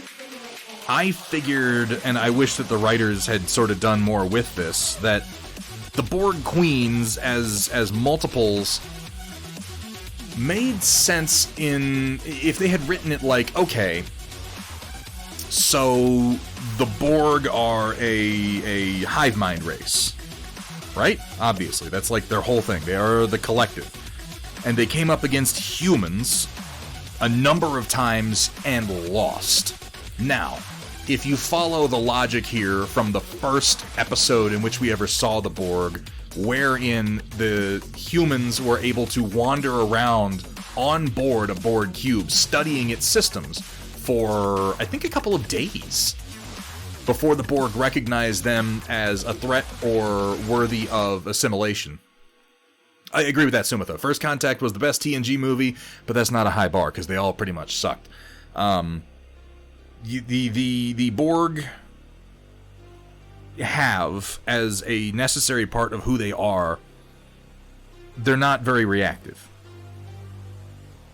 They are slow to react to anything, and I feel like that is sort of the key of that episode, in which they're able to wander around for days before the Borg decide, okay, fine, we're going to attack them. Now, this makes sense to me, because the Borg are not one central mind making decisions. The Borg have massive overhead. The Borg are a true collective. All the minds of the Borg participate in the hive mind. None are less important. And this is an interesting idea. This is truly alien. However, if you think about it, that would make them slow to respond and slow to react to things. They would not make any decision quickly, because on some level, simple physics would have to play in, and it would take time to essentially consult the collective for any big decision that needed to be made or for any reaction that had to happen. So they would be ponderous at best. And I want you to bear in mind right now, what I'm talking about is, this is how I wish they had written the Borg. This is not how they wrote the Borg. This is how I wish they had written the Borg. These are things that I picked up as I was watching the show, and then we got into Voyager, and they were like, no, fuck you, and I felt stupid for thinking these things. So this is my wish list. So my thinking, as far as the Borg Queen, was they fight humans a number of times, and they lose. They keep losing to humans. Not just humans, but, the Federation and the alliance between the Federation and the Klingon Empire. They keep losing. And it would be frustrating for the hive mind that had been so successful prior to that to figure out why. And the reason, fundamentally, could simply be... Let me do my posture check. Thank you for that a bit ago, Data Nerd. They can't make decisions quickly. They can't react. Humans can. We have singular leaders that we place trust in, so we don't have to consult with the crew of a starship on what that starship would do. We certainly don't need to consult with all of the Federation on what an individual starship should be doing. That starship has agency. Its captain has agency, and they're able to make choices, do things in the heat of the moment. This is ultimately what kept beating them. So, the hive mind starts to think. The hive mind starts to ruminate. And it thinks to itself, maybe we could do this. Maybe we could create a centralized leader figure. a bunch of them, ultimately, but one per sector, one per battle, one per fleet, that was capable of making quick decisions on the behalf of at least their portion of the hive mind without consulting the collective entirely. And then periodically returning to then check those decisions with the collective and make sure that they're in line with the collective's thinking overall. This is a Borg Queen that I could get on board with. This is a concept for a Borg Queen that I think would be interesting. And again, as I say this, no, the writers didn't think of that, no, the writers didn't write that, and yes, the Borg Queens are fucking stupid as a result. Obviously, what I'm saying is that everyone who's writing television should be listening to me. I mean, how could they not? That's how I build the Borg Queens in my head to make sense out of them. Ultimately, they're just dumb. And they exist because they wanted to put Alice Krieg in First Contact, which who can blame them? Alice Krieg is fucking wonderful.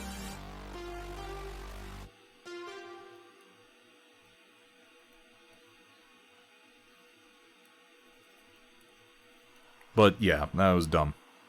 It was dumb. It was dumb pants with dumb sauce.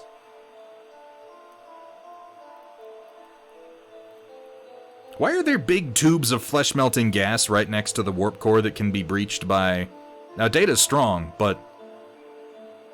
Let's say Data is mechanically the functional equivalent of, like a hydraulic lifting arm. Which I think is fair to say, because when he opens doors, like, he struggles for a second, but he pulls them open. So I'm gonna say he's roughly equivalent to a hydraulic system a little bit larger than him. And yet he's able to just swing his fist and bash open the glass tube that's full of flesh-eating gas. What kind of insane fucking design decision is that? that was crazy. That's crazy.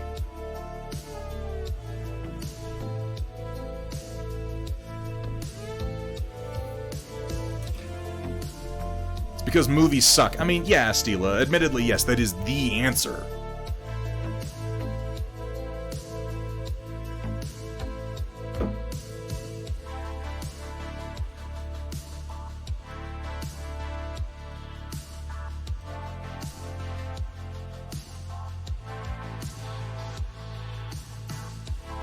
I mean, maybe Dweghom, but that's... See, that for me has the same problem that the Matrix does. Like, if you really just wanted to use their meat, their brains, as a processing system, I think processing makes more sense than using our body heat as a battery. But it's wildly inefficient. You tell me you want to use a bunch of human brains as processors, I'm like, I'm pretty sure we can manufacture quicker, more efficient processors than the human brain. So why the hell would you not move past being cyborgs at all at that point? Now, they very specifically say, the Borg very specifically say, when they're doing their assimilation, your distinctiveness will be added to our own. They're not overwriting who you are. Okay, Automat, I'm assuming that we're talking about 23rd century technology. I'm talking about a world where Voyager has liquid-based biogel processing systems that make the human brain look like a total piece of shit. I'm not saying, like, right now I could. Right now I couldn't build the Borgs. That doesn't really matter. But I always interpreted that as the fact that the individual consciousness, when you're assimilated into the Borg, you're not destroyed and you're not overwritten. You are added in to what the Borg are. You become a part of them. And yeah, in an immediate sense, like if I'm turned into Borg, my body stops acting like me and I start walking around assimilating people. Because that's what the hive mind thinks is best.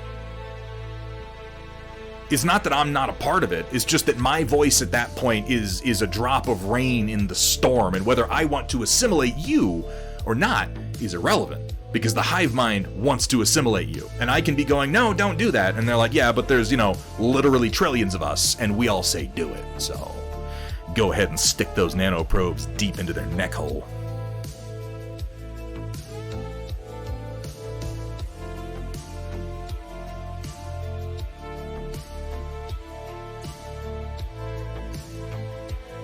But I think ultimately what I'd like to get back to is what Sumitha said, which is the Borg were better when they were more mysterious. And it's like the more you define the rules for the Borg, the less interesting they become. Drakari has the right of it. That's giving them proper agency rather than essentially being a cyborg gray goo paperclip scenario, which is how I think they started.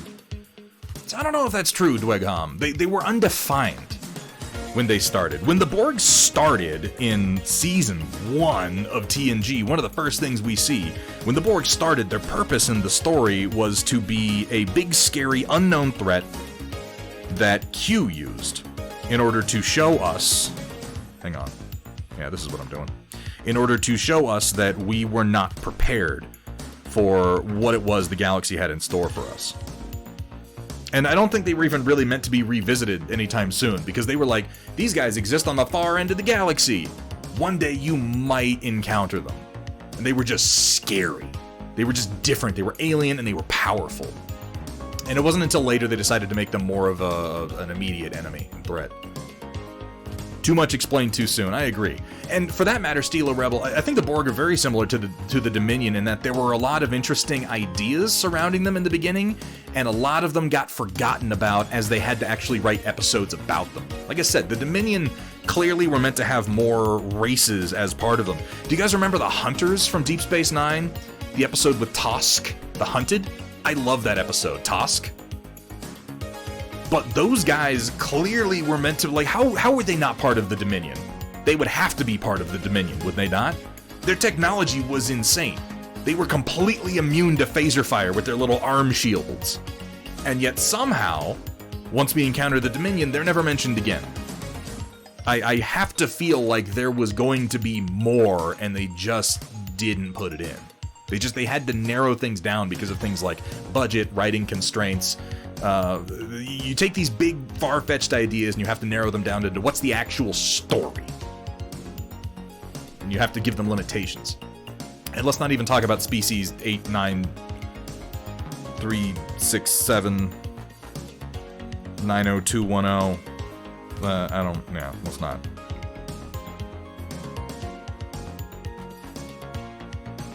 Eight, 6, 7, 5, 3, 0, 9. Yeah, that's what I was trying to think about right there. 8479, 8472, whatever. Who gives a shit?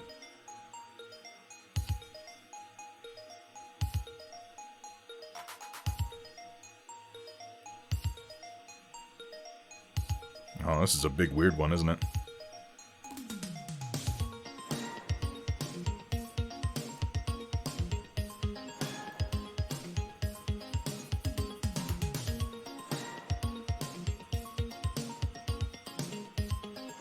I did not care for that plot line at all.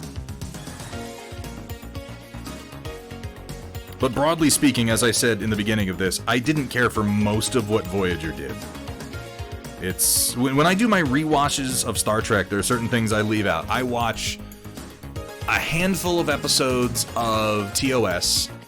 I've done a couple of Hills, Kursala. It's all your fault. You keep distracting me. I watch a handful of classic episodes from the original series, like Space Seed. What was the one? The one with the fake space god in it. Something Adonis. I can't remember the damn name of the episode. Either way, it was a good one. The Trouble with Tribbles, obviously. City at the Edge of Tomorrow. Like, I'll watch this handful of classic episodes that I really, really enjoy. I'll move on into the Next Generation very quickly. I will skip Season 1 of the Next Generation. I'll go right into Season 2. I'm going to make a small parenthesis to let everyone know I found out the Japanese word for lemur is fox monkey. Huh. I did not know that. Makes a lot of sense, though. It's very German of them. I'll dig into TNG. I'll skip Season 1. I'll skip probably a few episodes of Season 2. I'll usually skip a couple episodes of Season 7. I will then dig into Deep Space Nine. I'll watch pretty much all of Deep Space Nine except for a handful of episodes in the first few seasons, like, for example, Move Along Home, which I would rather jam an ice pick into my groin than ever watch again, than ever hear... I don't want to think too much about it because the rhyme gets stuck in my head. It's not even a rhyme, it's just, oh, it's awful. And I won't generally bother with Voyager. I'll usually skip right past Voyager and I'll go into Enterprise. I'll watch most of Enterprise. And then I will watch the Orville. Because the Orville is wonderful.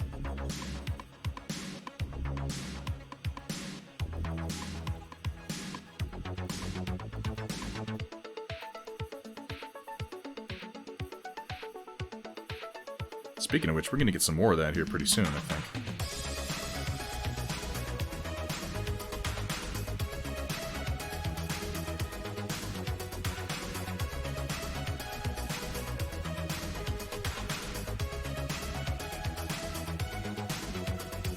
Seth MacFarlane, he knows his Star Trek. I wasn't expecting it, but he does. It absolutely... Steal a Rebel, I've seen Season 4 more than once. Or Season 1 of TNG more than once. I don't need to watch Season 1 again.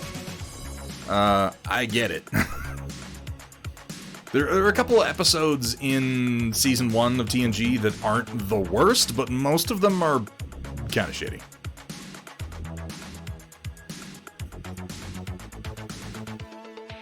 No, Dweg.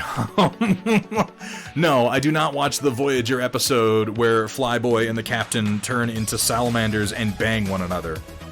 Why does that episode exist? You know, another one that I skip is that horrible episode of TNG where Captain Picard de-evolves into a lemur, Worf turns into a rhino, and Barclay turns into a spider. I don't watch those episodes. Because they're fucking stupid.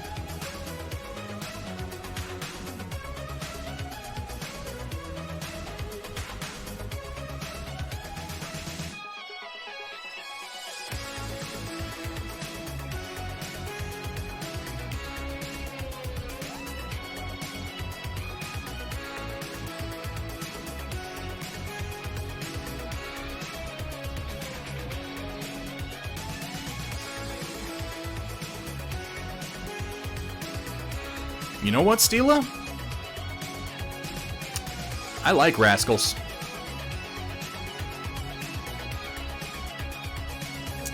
I do. I like Rascals. I like that episode. Where Picard, Guinan, Ensign Ro, and Keiko O'Brien are turned into children, and the ship is captured by Ferengi. I admit that episode is problematic for overall Star Trek lore. And I don't think it's a particularly, like, great episode. Like, you know, compare that to, like, Measure of a Man. Compare that to, like, The Inner Light. I mean, no. Fuck no. But I like Rascals. I like Rascals in the same way that I like The Next Phase. You know, like, The Next Phase is not a great episode. But it's fun. Well, okay, now, hold up now, Steal a Rebel. They don't do anything creepy with that. And she's not 12 years old. She has been physically de-aged. And I do kind of like the 12-year-old Keiko trying to be a mother to the infant Molly and Molly not recognizing her mother. I actually... You know what? I got one for you. You want to blow your fucking mind, Steela? Are you ready for this?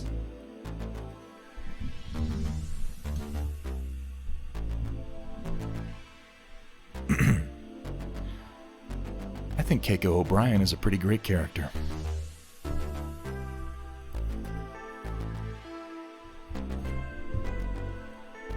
What the fuck now? Huh? What's up, Endless Rage? Riot Sister, enjoy your foods. Dwegham, you have a fantastic night. Thank you so much for participating in chat tonight, my friend.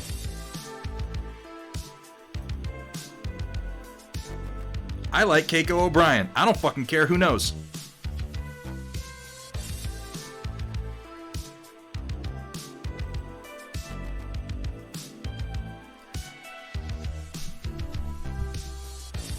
Yep. That's right. Hang on. What'd I miss? Just signed up for a new Russian streaming service. Where's the punchline of this one going, Roland? I assume that's a punchline. Darkheart, I have watched... Oh, I knew it. I knew it had to be something. I didn't know it was going to be a one-word punchline. Yeah.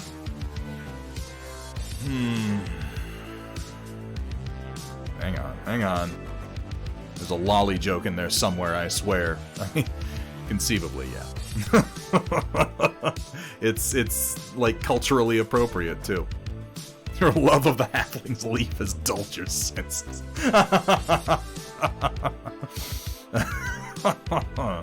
The O'Brien comic. Oh yeah, the little web comic with O'Brien. That one's a funny one.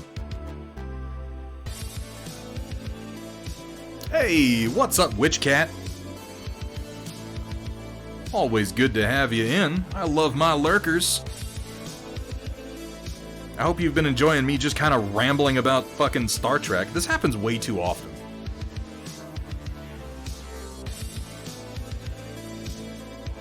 I don't get what people don't like about Keiko.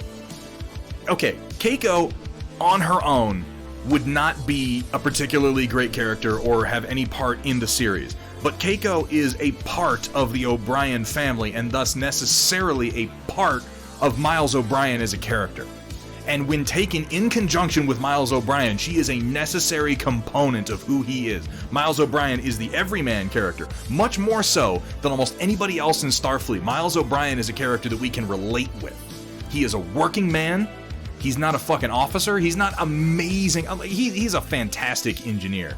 But he's not like Geordi amazing or anything like that. He's much more like, down in the fucking dirt, getting his knuckles busted up and his hands greasy in the engine room. I don't know anything about that Sumitho and couldn't possibly comment.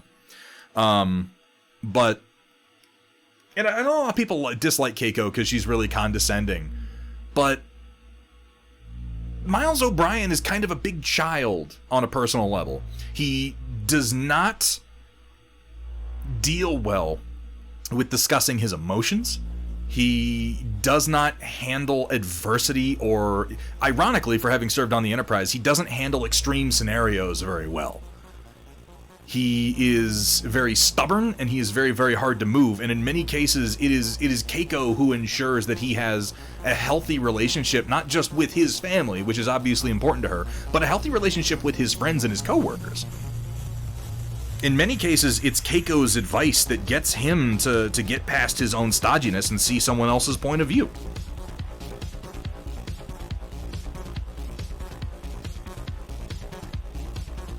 And as far as her being kind of condescending, I mean, she's a school teacher. She deals with children. And for that matter, the fact that she gave up. Keiko is not nothing. Keiko was an experienced and very well-educated botanist. And she gave up her career for her family with Miles. And then she, on Deep Space Nine, in order to, after accepting this role and giving up most of her career, she then went on to found a school to teach the children of Deep Space Nine, which is a huge move on her part. It's after that she started to resume her career as a botanist.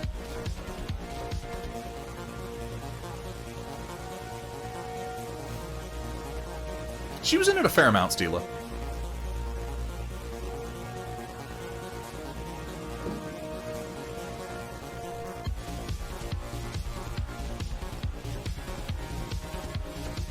You should, Witchcat. In fact, everybody. If anybody here is listening to me ramble about Star Trek thinking, I should watch some Star Trek. Do it. Star Trek is fucking excellent. Next Generation. Start there, man. Start in Season 2, though, because Season 1 is not great.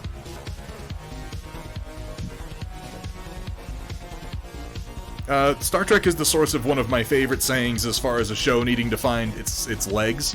And that's saying that a show needs time to grow the beard. You gotta give Star Trek time to grow the beard. Which specifically is to say that you have to give it time for Riker to grow his beard, because Star Trek The Next Generation becoming good is largely tied to, like, about the time that Riker grows the beard. It's like, it started to pick up now, okay. Know Your Life is weird when your best friends are Worf and Julian Bashir. I would say he was friends with Quark to a degree, too. More so than a lot of people. I think one of the things I like about O'Brien is that, like I say, he's an everyman. He's much more of an everyman than most Star Trek characters. Unlike a lot of people in the Federation, he was not as accepting of other people's cultures and lifestyles as a lot of people in the Federation are. He was very much like a modern person. He was uncomfortable with the familiar, and when something felt strange to him, he didn't really hesitate to distrust it. He had to be talked into it. A lot of the time. A lot of the time it was Julian or Keiko who would talk him into it, but in his heart, he was not a bad person. He didn't hate people. He just liked what he understood, and he liked things simple. And I think that a lot of us can relate to that. It doesn't mean that we can't grow, but it does mean that we will often react poorly to things that we don't understand right off the bat. I consider my tailor my family. Oh, good old Garrick. Just a simple tailor. Remember a cool conversation between Keiko and Cisco when they told her she couldn't teach the Bajoran kids about the prophets being alien? Yes. That may be one of the better philosophical conversations that Keiko's ever involved in, honestly, Steela. Yeah. That episode when he had to go deal with his former commander who was attacking Cardassian ships was a great episode, Roland.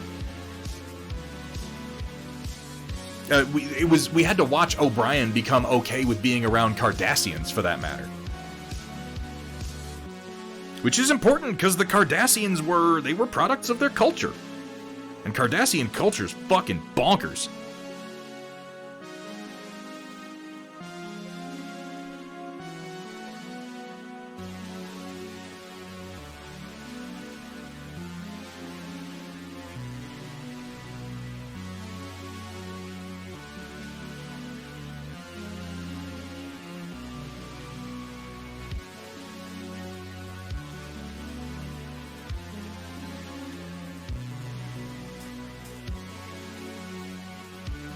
I think that's really one of the reasons I like Damar so much. He was a tough redemption.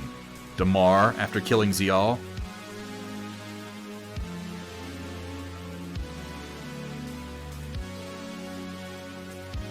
But he had to go through some shit. He had to get knocked down a peg or two. Someone asked me a little bit ago if I watched Picard. Darkheart, I think it was you.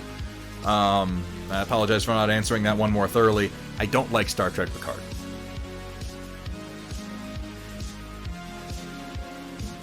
I do not like Star Trek Picard. I do not like Star Trek Discovery. I am loath to give opinions on them because I only watched enough of them to know that I didn't want to watch them.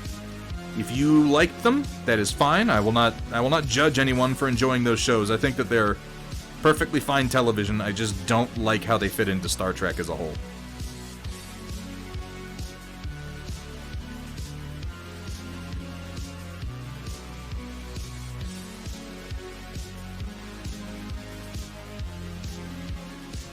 It's like if you took the Sloan Section 31 episodes of Deep Space Nine and made a whole series about them, which, interestingly enough, they are.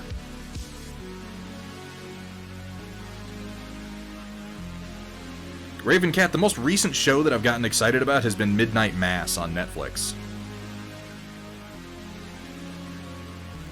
I talked a good bit about Foundation in the Discord this morning. I think Foundation has some interesting things to talk about. It's not a great show. It's not a terrible show. I think it's an awful adaptation of Foundation, but I add to that the caveat that I don't think Foundation can be adapted into a good show. I don't think that it is the type of writing that was ever meant to be a show. In fact, I know it wasn't, because Foundation is one of my favorite series as a kid. I was always a big fan of Isaac Asimov, and I think Asimov's writing is mostly unfilmable, which is why every time they've tried to film it, it has sucked.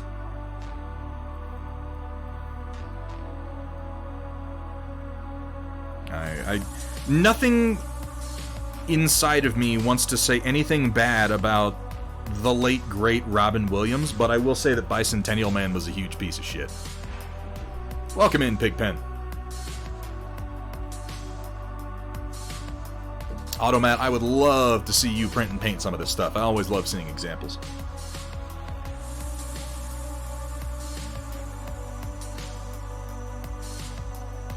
You know, see, that's part of my problem, Darkheart, is that I didn't like those movies either. And one of the weird things about the Star Trek The Next Generation movies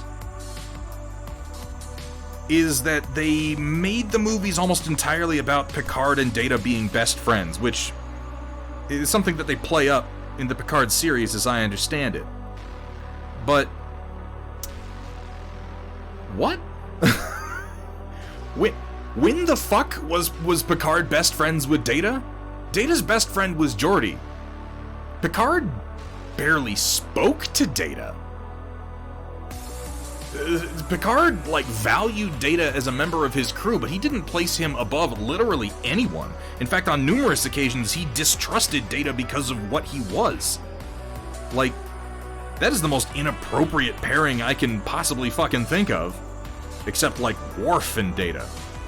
And I don't understand why they thought that was a good pairing when they wrote the movies, but they made it like what the movies were about. And then they made it what Star Trek Picard is about, and it doesn't make any sense.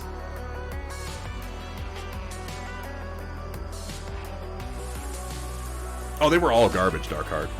They were all trash movies. I mean, yeah, Steal a Rebel. You can find lines like that throughout the entirety of The Next Generation. Geordi and Data were, like, inseparable. Geordi was the only one who treated him like he was a human being, even on that crew for a long time. You think there are any truly good movies with Tom Hanks? Ravencat, is that like a trick question? Yes. There are many, many good movies with Tom Hanks. Would you like me to name some? They're playing on it because Data sacrificed himself to save the Enterprise crew and in a very personal way to save Picard. But that's what I'm saying, Sumitha. I know that they did it in Nemesis, but it didn't make any sense when they did it in Nemesis. It was inappropriate in Nemesis. And all they're doing is continuing a conceit that never made sense in the first place. He did, yes, Xander Shade, but did you get the impression that Picard was a half-decent defense attorney for Data in Measure of a Man because of who Data was? Or because of who Picard was? Like, really think about that.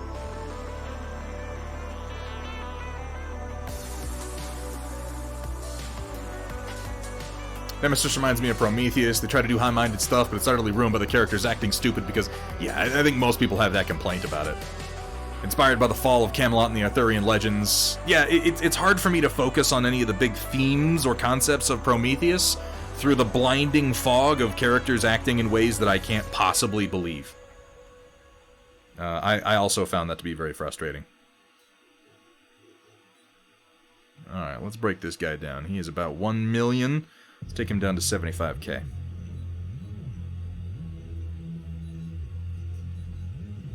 Chat's moving very fast tonight. I apologize if I'm missing anything people are trying to tell me.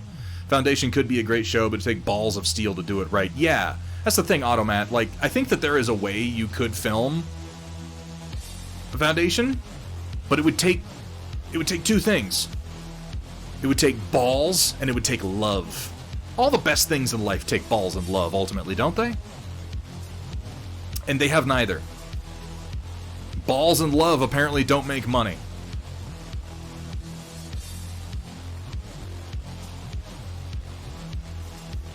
Steela, you have a fantastic day. Thank you so much for stopping in. And folks, if you're not following Steela Rebel, I know I've said it before, I'll say it again, you're not hurting anyone but yourself. One of my favorite streamers. If you are a bit of a night owl in the American time zones, you find yourself up around like 2, 3 a.m., or if you are anywhere on the Asian continent. Because that's where she is, and that's about her timing. So give her a follow and check out her stream. She's a fantastic oil painter and a great conversationalist.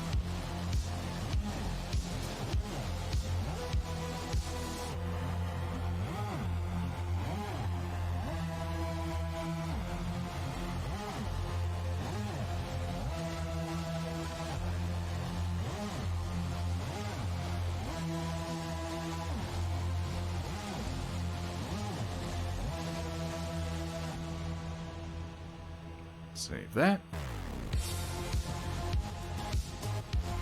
I agree with that, Automat, but I guess it's you'll know it when you see it. I've seen Foundation. That's not it. That's not it.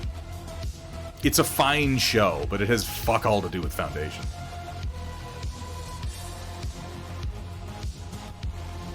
Jet Reno. I don't think I've watched enough to know who Jet Reno is, so I can't comment. That's what's her name? That's fuck. I can see your face, I can hear her voice. Tig. Yeah. Tig Notaro. She is pretty great.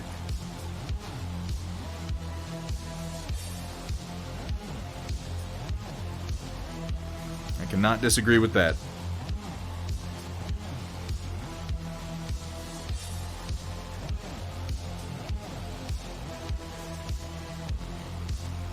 Alright, this is the last one that I need to do between the two Foothills bundles.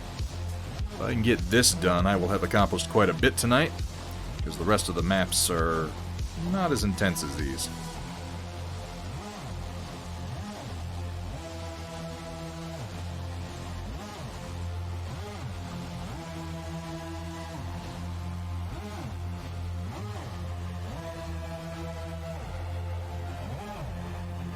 Tig Notaro, she's the one who stepped in to do that Zack Snyder Army of the Dead movie after that one actor got outed as like a pedo, isn't that right?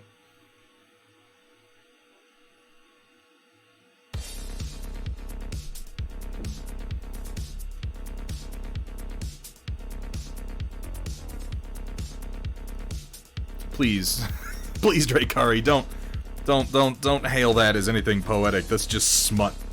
Oh God.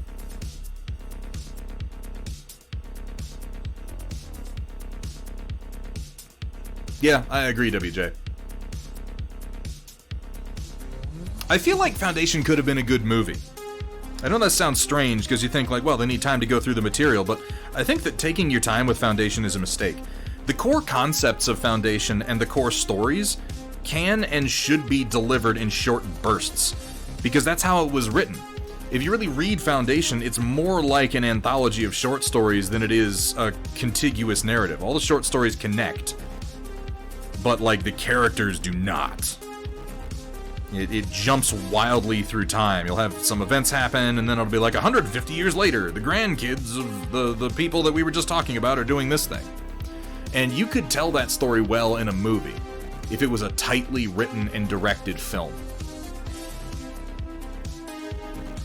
When you say, we're making a show, what you say is, we need characters that can stand the test of time, we need characters that can last multiple seasons. And as soon as you do that, you are moving away from what Foundation is. And you can tell that in the way that the show is set up, with the genetic dynasty, which ironically is one of my favorite things in the show. Like, it's by far the most fun to watch. But it has fuck all to do with Foundation. It's just a way to keep Lee Pace around so you keep using the same actor, despite the fact that you're moving, 50 to 100 years between stories. They keep doing the same thing, too. They have characters go into cryosleep so that you can use them again 100 years later. And it's like, stop it. Just fucking stop it. That's not what this story's about. The story's not about individual people. The Foundation barely has characters in it. The character in Foundation is a robot and then all of humanity and kind of Harry Seldon. But even so, not really. Hey, what's up, Mafik? How you doing today, man?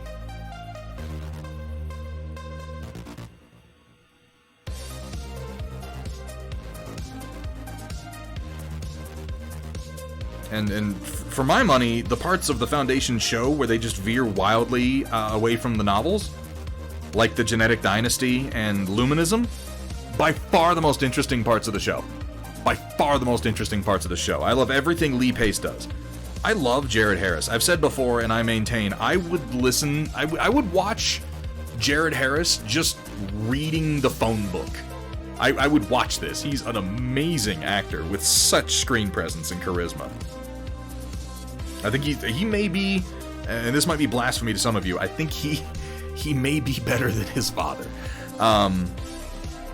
But then as soon as they go back to the storylines that are kind of tangentially related to the story in the novels, like Terminus and the Foundation itself, it's terrible. It's terrible. It's just nonsense. They're inventing psychic powers and magical characters because the show doesn't know how to write psychohistory. The show is treating psychohistory like magic, and it's just embarrassing. I think Asimov would be fucking appalled. The entire point of psychohistory was that it wasn't magic. Psychohistory was defined in many ways by the things that it could not do. Because the standard trope is to go, oh, it predicts the future, but it doesn't really.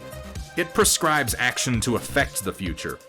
It predicts trends. Harry Seldon is very careful to say, even in the show he's very careful to say, I can use psychohistory to predict what billions of human beings with similar cultures are going to do over the course of thousands of years.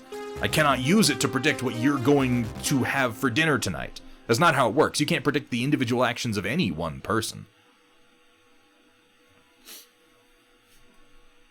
And then they have fucking Gale.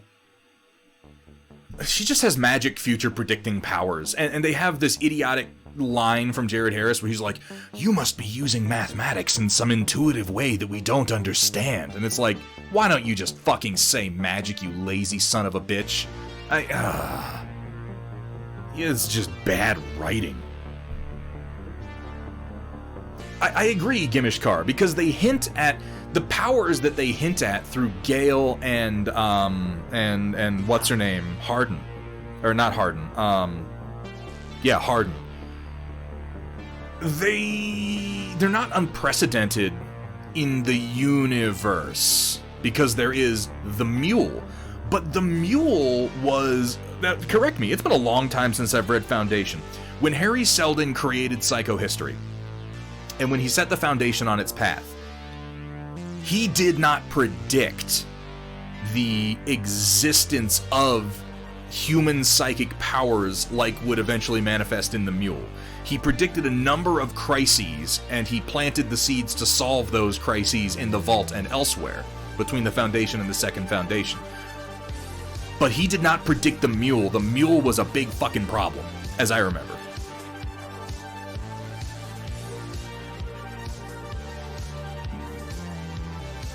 Yeah, I agree with everything you said, Brian Ironwolf. Honestly, the Genetic Dynasty as a storyline is great. I love it. I'd be fine watching an entire show about nothing but that. Emperor Cleon as Brother Day, walking the spiral of luminism and discovering this moment of insecurity where he doesn't receive the vision that other people claim to receive, and he finds himself alone in a cave wondering if he has a soul. That's beautiful. That is beautiful. Them lying about it and using his usual maneuvers, but then constantly worrying, maybe they're right. Maybe I'm not a person. Maybe everything I am is wrong. What is a person? What is spiritualism? These are fascinating questions. And I think that Lee Pace actually does a pretty good job of bringing that across in his acting. But then everything on Terminus was just real stupid. They turned psychohistory into a magic bauble, and a number of the characters into magical future predicting wizards.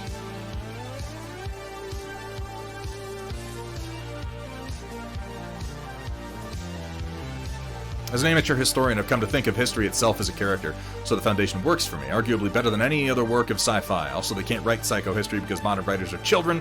Writing for children, they can't do subtlety. If you're talking about Foundation like the story itself, I tend to agree. Because the character, for me, in Foundation is humanity, is the species. And that's really what the focus of Foundation is on. You have to bear in mind that Foundation was written by Asimov after he had already written several other book series like the Robot series, Empire series, Robots and Empire, and Foundation grew out of that. Robots and Empire as series are both much more personal.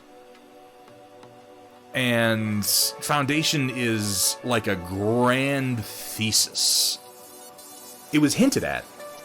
It was hinted at as far back as iRobot, actually. I would say that the grand thesis of Foundation is spelled out in the connective tissue of the iRobot anthology, and he just didn't really put it together until later. Well, we're not so much arguing, Drax, as I'm just sort of pontificating that Foundation is a big poo-poo sandwich. How you doing, Drax? Can we get a shout-out? Please? For Drax, not that the man needs it. The man, he's this painter, this guy. He's a fucking institution around these parts. The only reason I'm shouting him out is because there is a chance that some of you are not big Twitch art watchers, and you might not know about him yet, but this is a guy you need to be following. How you doing, Drax? How do I feel about Ursula K. Le Guin? I like Ursula Le Guin. I think that Ursula Le Guin is the only reason that anyone thinks George R.R. Martin is a competent writer. Some of his early works that George R.R. Martin did were in tandem with Ursula Le Guin.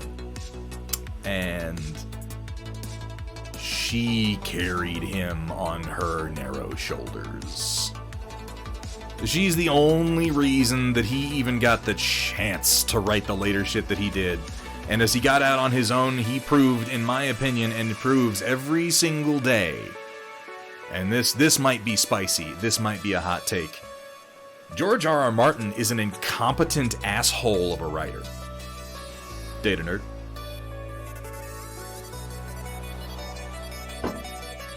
Good writers are not defined by their ability to start stories. And that's all he seems capable of doing.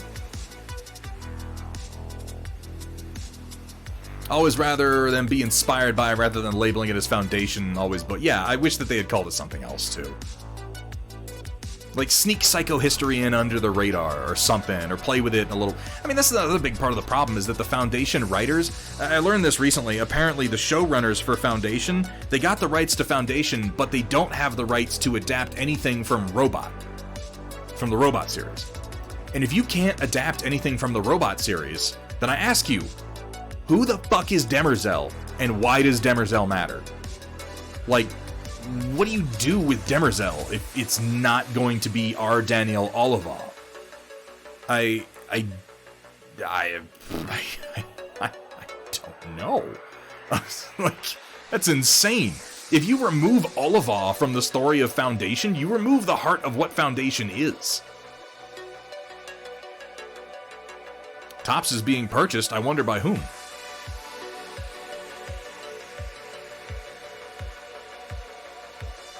As I said, I think that Foundation is the ultimate manifestation of the connective tissue of iRobot. And if you don't have our Daniel Olivaw as a character, then most of Foundation stops making sense.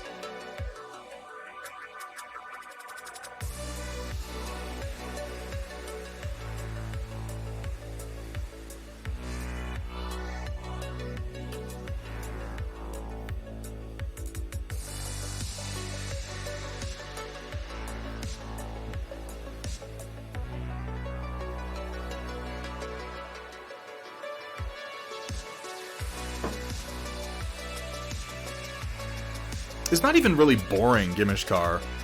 I don't think that there's that many boring scenes in Foundation. There's more infuriating scenes in Foundation. The most boring scene in the Foundation show, to me, is also one of the best scenes in it. Not best. Most Asimovian scenes. You know what, Roland? I'd watch that. Sacha Baron Cohen is a clever motherfucker. There's a scene on whatever ship it is that Gale wakes up on in Foundation. There is a scene where she can't access the computer, but she can look out the window. And using her knowledge of where she started, how long she's been drifting, and at what speed, she is able to determine, combined with what she can see out the window, she is able to math together where she is and where she's going. And that scene is very, very, very Isaac Asimov.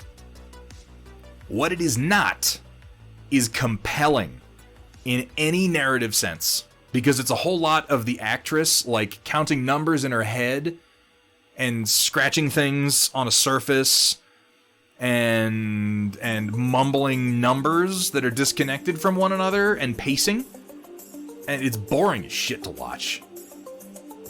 See, I'm not saying that it's a great scene, Automat. I'm saying that if you hand me the buffet that is Foundation and say, pick the scene that makes the most sense given what you know of the writer of the source material, I'm gonna pick that scene. Because that's like something that Asimov might have written. I think he would have done it more intelligently, because he was a mathematician and he loved his maths. But almost nothing else had anything to do with Asimov's writing. The best parts of the show, the Genetic Dynasty, has nothing to do with anything Asimov ever fucking wrote. Not one little bit. Emperor Cleon is barely a character in the Foundation series. He shows up, like, if I remember correctly, Emperor Cleon is like... Is he in the first Foundation book? I think he's in Forward the Foundation. And even then, he's barely in it. He's in it as sort of a vague threat, and then he's kind of in it as... I think in Foundation he's in it as a distant benefactor and a political figure, but he's not really like a character. And then Emperor Cleon is dead, and we never think about him again. Has a feel of Ursula or Herbert. Yeah, if you told me the nature of the Genetic Dynasty story and asked me to name the author who did it, I would pick Ursula Le Guin long before I would pick Isaac Asimov.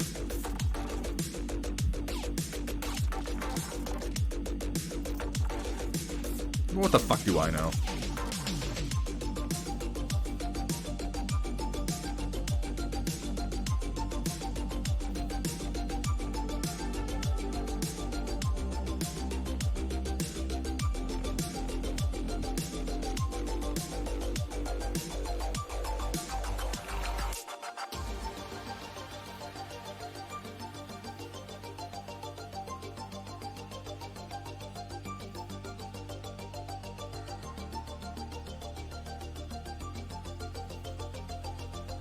I'm just a guy on the internet who's got some opinions, folks.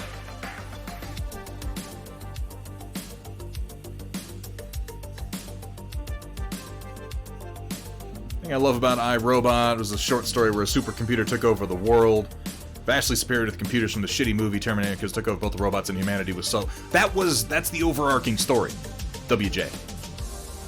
The one that you're describing is the framing device for all of iRobot. Was that eventually the humans in iRobot began to notice, far in the future of many of the stories, they begin to notice that the machines that are running most of our logistics on the planet have started acting strangely. There's like resource shortages and assassinations and things that happen that someone is able to link back to decisions that were made by the computer system. And they don't notice it for a long time, but they start to put it together. And it becomes clear that the computer systems, the robot brains, the positronic brains, that we have placed in charge of basically all of our logistics on the planet Earth, are recognizing trends in human civilization and making choices for us to guide us to the future that they think is best for us. Sometimes that involves creating a famine. Sometimes that involves fomenting a political situation that results in the assassination of a leader. It's very, very difficult to put together because the places where the robots are putting their thumb on the scale, they're few, far between, and incredibly subtle. But if you put it all together over a long enough period of time, we're being babysat into our own future. And that's why I say iRobot has the seeds of Foundation, because that is the story of Foundation. Is it considered spoilers for the show if I'm going to say something that probably isn't in the fucking show? It's like one of the most important things in the book. You know what? I'm not going to say it. I'm not going to say it.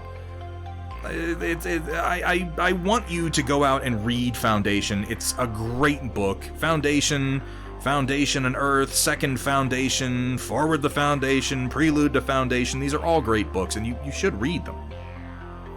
And I don't want to spoil what is essentially a fairly major plot point for both Foundation and Forward the Foundation.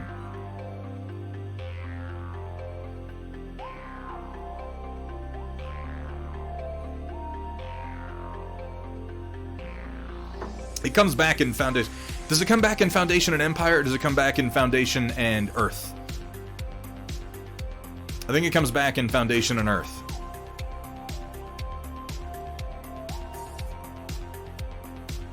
Can I don't know. Is that bad? Can I spoil a book that came out in like the 60s? I guess it wasn't that long ago, but still, it's been out for decades and decades. Is it possible to spoil it?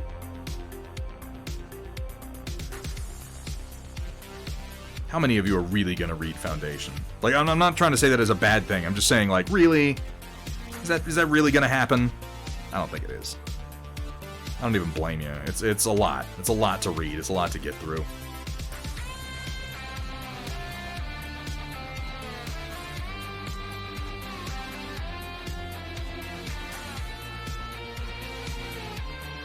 Oh, in my list? Oh, okay. I see what you mean. Alright, I'm just gonna say it. Ito Demerzel, who we already know if we're watching the show is a robot.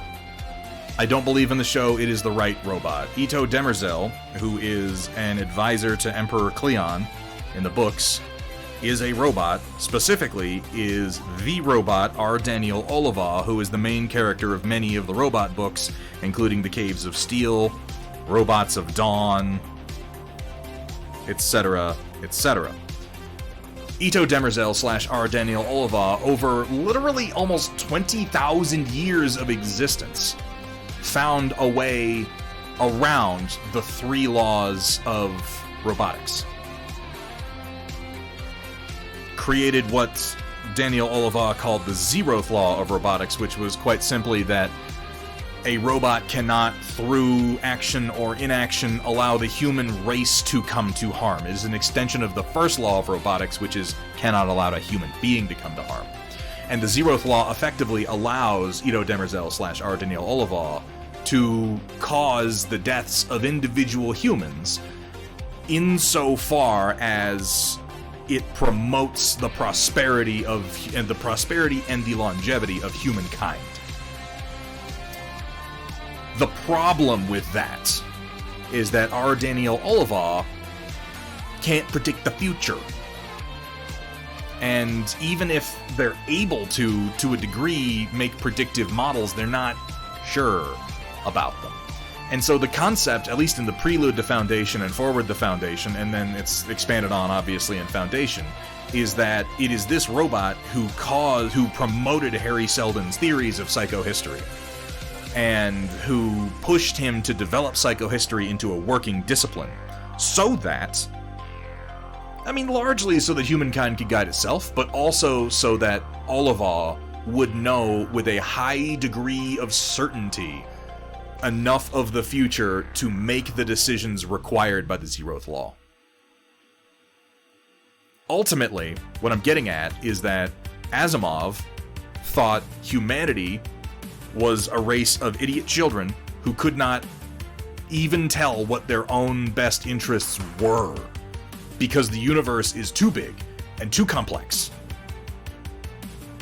And so, ultimately, Asimov wished, I think time and time again, that we might create a sort of superbrain which could look out for us and guide us into a future where we could prosper unburdened of our own free will that consistently guided us into disaster and death.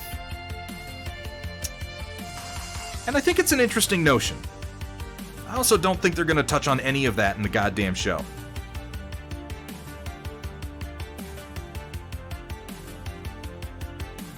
I just don't see it happening.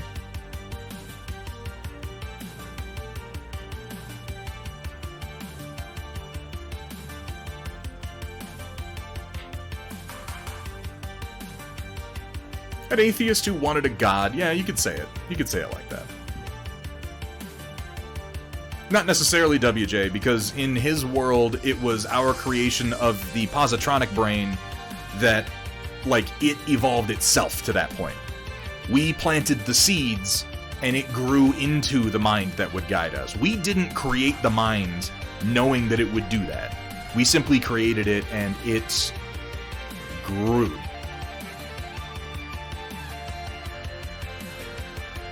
Kursala, you're describing the plot of Psycho-Pass. Spoilers. Sorry about that. But you are literally describing the plot of Psycho-Pass.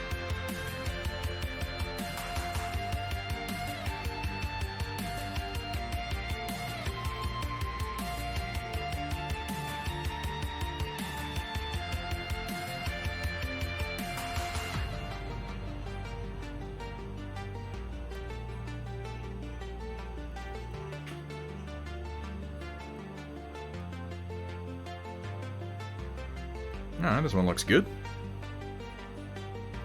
Let's reduce it.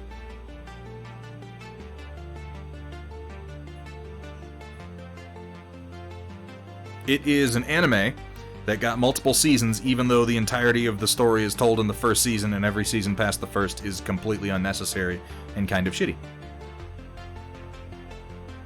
Psycho-Pass Season 1 is great. If you haven't watched it, you should.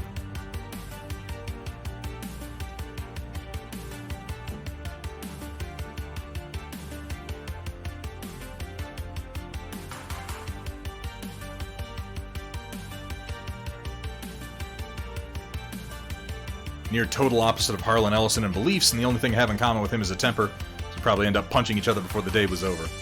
If I've got to side between you and Harlan Ellison, WJ, I hope you don't mind that I would probably side with Harlan Ellison. I love that guy. Harlan Ellison actually wrote, apparently, a screenplay treatment of some Asimov story. It might have been Foundation. I think it was I, Robot. He wrote a screenplay and it never got made, and I always wonder what that could have been like. I feel like it got made into something.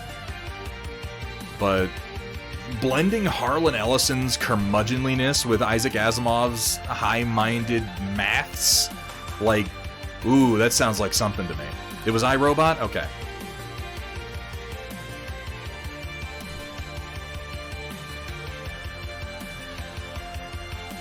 It's fair enough, WJ. I won't get involved.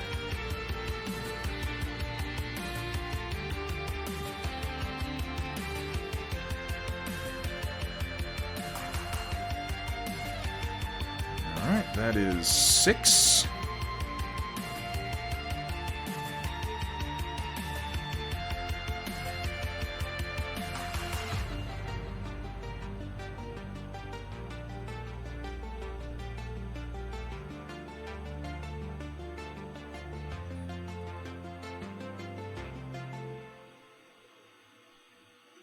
Now, these are interesting ones because, as you can see, they're pretty much just flat. I have to rethink my texturing on these ones a little bit.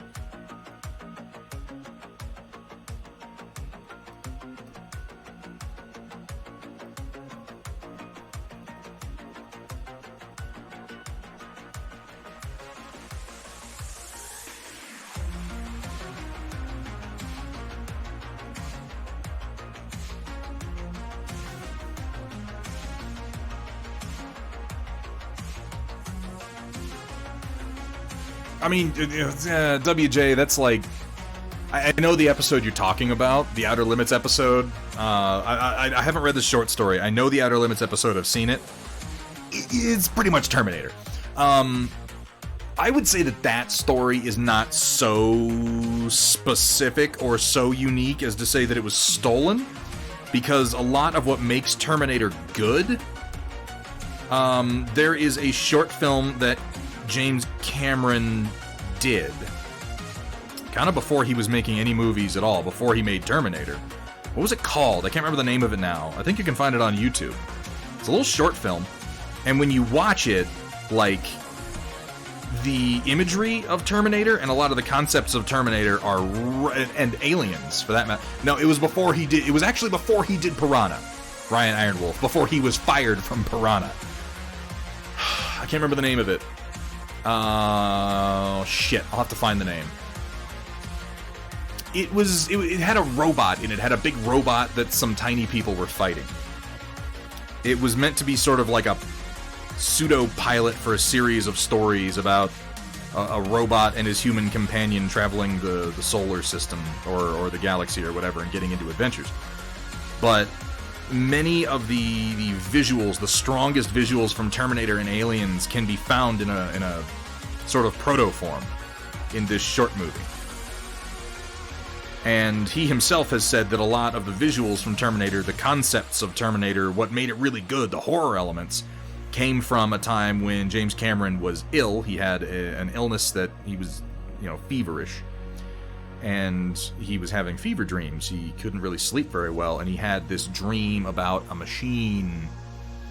Dark Star. No, oh, wait. No, not Dark Star, WJ. Dark Star was something that they did as it was just a college film project. I know the dopey balloon alien monster, they added that because they did that as a college film project, and then it got turned into a movie, and they added in all the bullshit with the balloon alien, and they made it too long. It was actually before that. Xenogenesis, that might be it. I really can't remember no, not Chopping Mall. Jesus Christ, WJ. It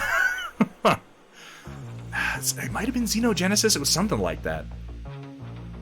Yeah, I was gonna say, cause the Dark Star was before Dan O'Bannon wrote Star Beast, which would then become Alien.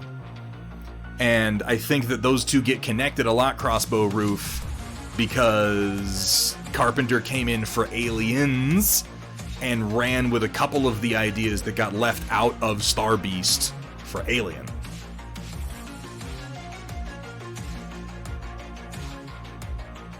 That Dan O'Bannon, that motherfucker writes. Holy crap.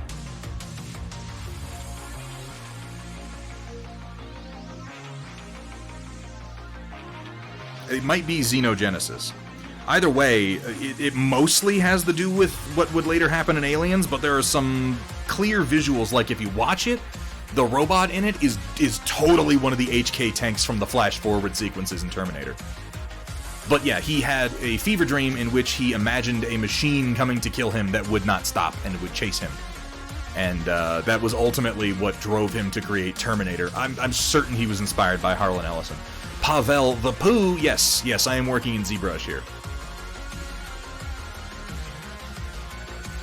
Thank you, wrote, yes. You know what? I did something right there in my head, Crossbow Roof, that I think I do a lot. And I don't know why I do it, but it's happened multiple times. Even though they don't do the same thing at all, I confuse Dan O'Bannon and Bear McCreary. And I know that sounds insane. But it has happened before, and it'll probably happen again. Bear McCreary's still kicking. He's much younger and still working. And he also works. Holy shit.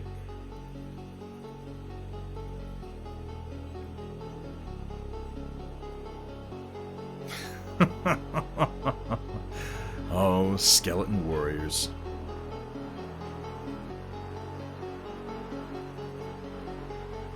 Terminator's a great movie, though.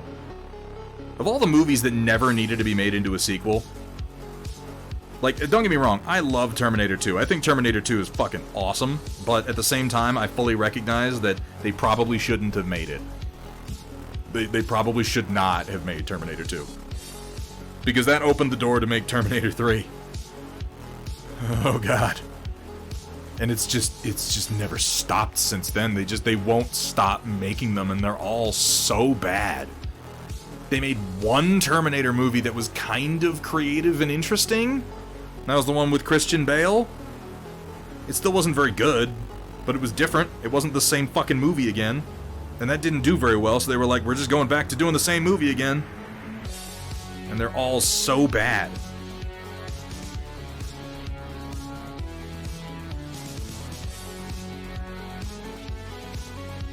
I would not watch Terminator Dark Fate if you fucking paid me.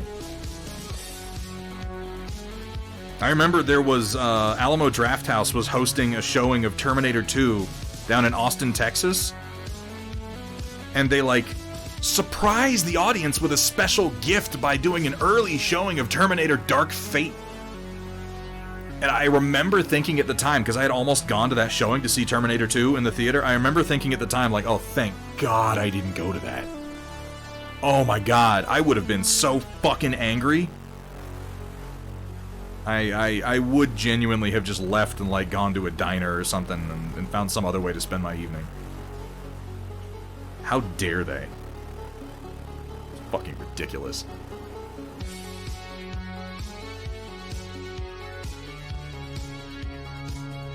Yeah, I like Terminator 2 more than I like Terminator, WJ. I say I like it more. I don't think it's a better movie, I just like it more. Terminator 3 was not okay. Don't give me that. Don't give me Terminator 3 was okay. Terminator 3 took a big dump on everything that Terminator 2 established. Yeah, here's a gift. We're gonna waste your whole fucking evening. You don't get to watch your favorite movie. You get to watch this piece of shit instead. Yeah, I would be livid. There's my reference. Version 246. Let's pull up a fresh texture, shall we, and try it out.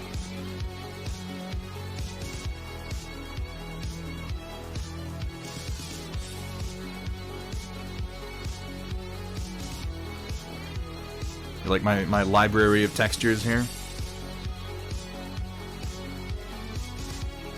Let's try 46 out. I haven't used this one yet.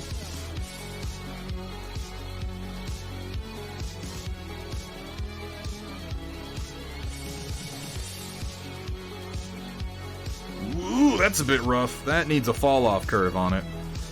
I don't hate it. The Z intensity is really high, and it doesn't have a fall-off curve. Not sure why.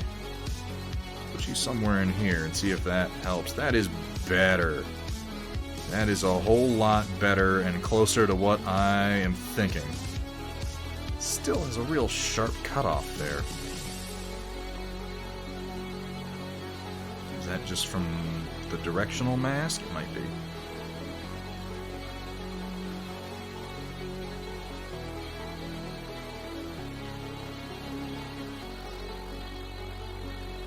I'm gonna have to work with that. I like this texture for these low hills, though.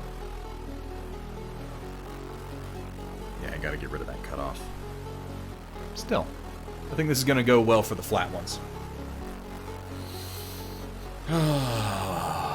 Oh, it's about time for the storm report. Oh, let me just go ahead and hit the microphone with my stylus. Why don't I do that? Made damn good progress tonight. I think it was a free showing, Sumitha.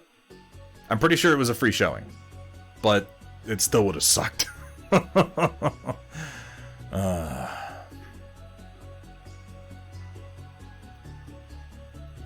T3 was passable.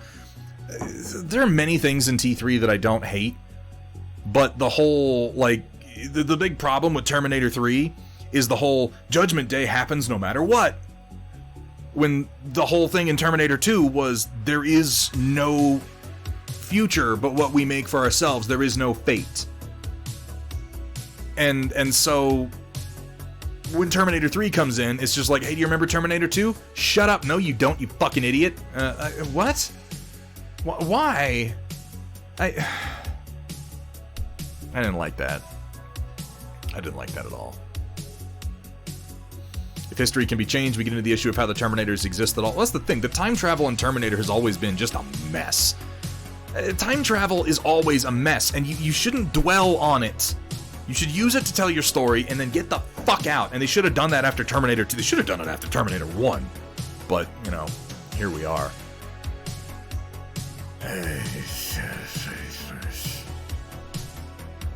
Like, if we're talking about just the mechanics of the Terminatrix, like, this is fine. I like Christiana Loken for what she does, which is not, like, amazing, but passable enough.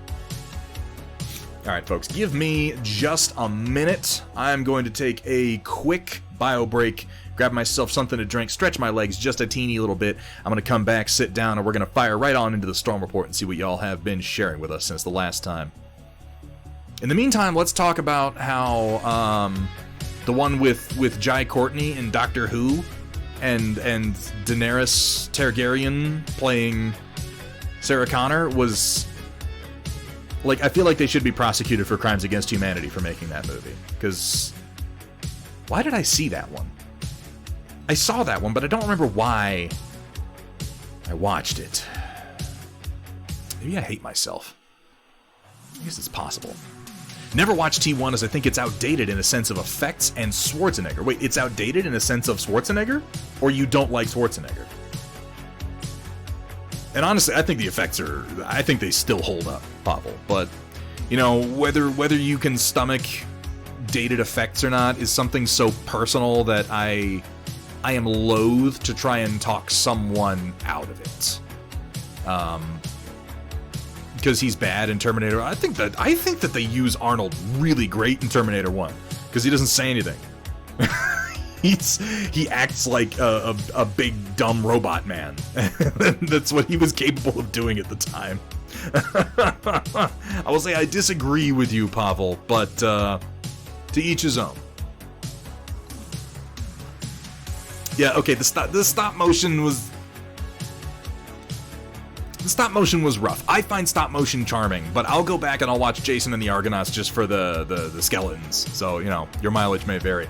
I'll be right back. Don't go anywhere.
Are we talking about the fucking Sarah Connor Chronicles up in here?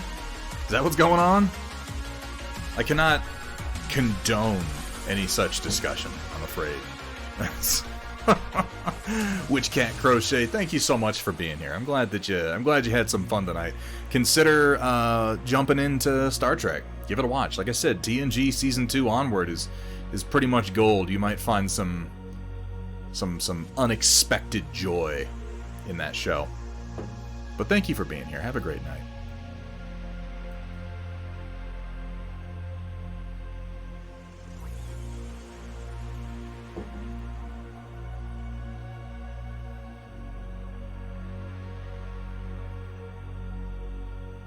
I'm trying to catch up on what we're talking about. Was it? I never watched it. I know it had what's her name? That super popular chick from Firefly with the gigantic forehead, and Lena Headey in it. Which I'll admit is a compelling pairing, but I just I don't know, it's one of those shows I looked at and I'm like, even if this is good, I don't think I care. Summer Glau, there we go. That's the one. That's the one.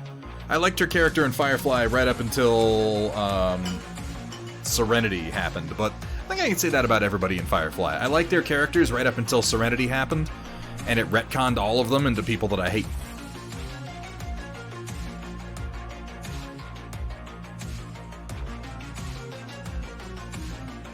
When was that show on? What was I watching at the time?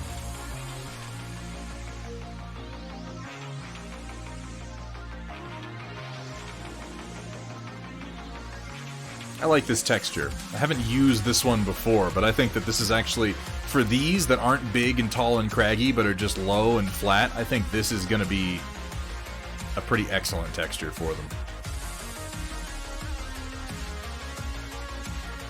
I need to work out my my drop-off curve if I'm going to use it, though.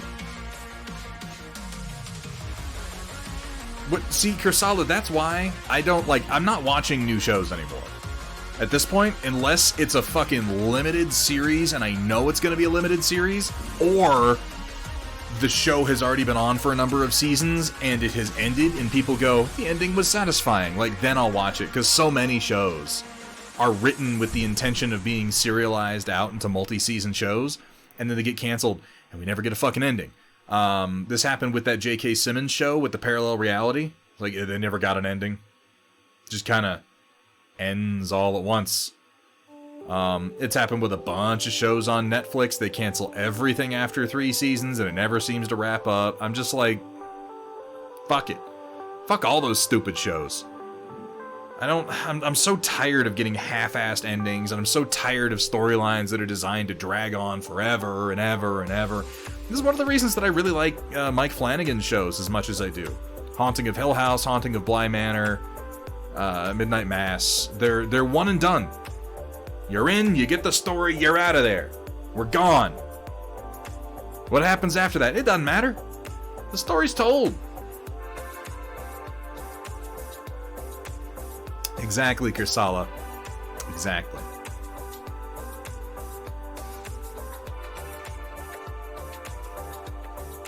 You know what was surprisingly good was Terminator Resistance. The video game, Terminator Resistance. I was astonished at how good it was. It wasn't amazing, but for being a video game tie-in, as somebody who's a big fan of Terminator 1 and 2, it was pretty great. Oh yeah, no, that was my impression too, Sumitha, playing Terminator Resistance, was this is a game that was written by people who love the things that I love about Terminator.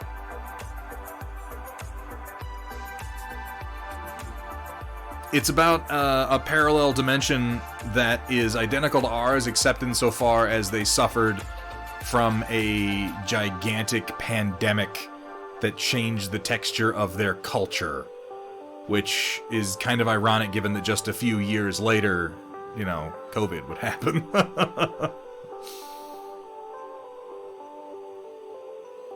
Looks like a steak. It does kind of look like a steak, though. I mean, I wouldn't eat that steak. That is considered a very poor color in a steak.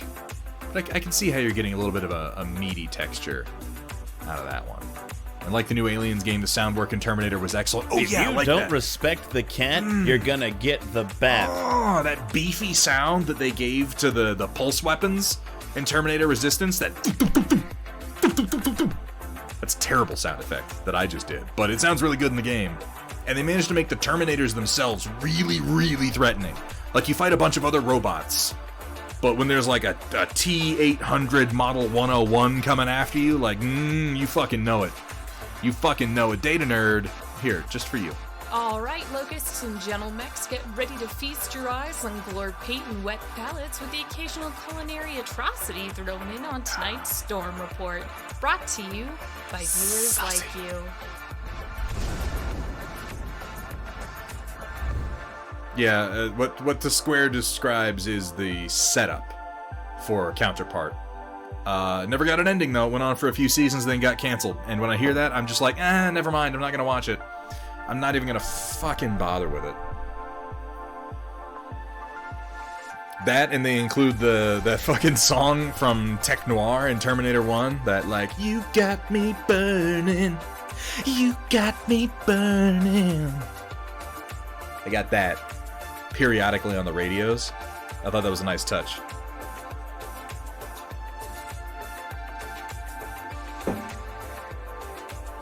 You got me burning in third degree. You know what I'm up. You know what I'm talking about. Up for any games tonight or tomorrow? Yeah. Yes, Forgotten Realm. Yeah, I'm gonna play something. We should jump back into 7 Days to Die. You still got that game going, right? I imagine people are probably past me by now, but I need to jump in there and keep on leveling up my punching skills with my sweet fist wraps. What else is there to play right now? Is there anything new? Oh, we could... does anybody feel like doing maybe a game of Stellaris? Like, I doubt we'd get all the way through it, but it could be fun. I like Stellaris. We did Raven Cat. That's where we're at right now. Welcome back. What'd you have for lunch? There's potato salad being made in the kitchen right now, and I'm excited about it. Here's one of the hills, by the way, that you can't see because it's in black and the room is dark. You can see it if I silhouette it against my face. I'm gonna get these dry brushed up and post some pictures of them here pretty soon because I'm gonna be releasing the entirety of the BattleTech Grasslands pack in the immediate future. I've done the lion's share of the work on it. I'm gonna be releasing the version 2 of the original hills that we have available at Steel Warrior Studios, which is going to be these new textures and updated top surfaces. And then some time will pass, and then I will be releasing the Desert map pack and the Clan Invasion map pack. And then some more time will pass, and then I will be releasing the newer map packs that have released as part of the Kickstarter. Among Us and Jackbox at the same time.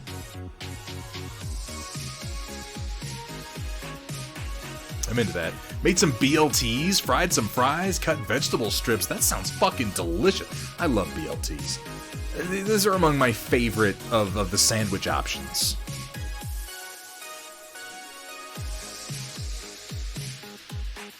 RimWorld? That didn't really go anywhere last time.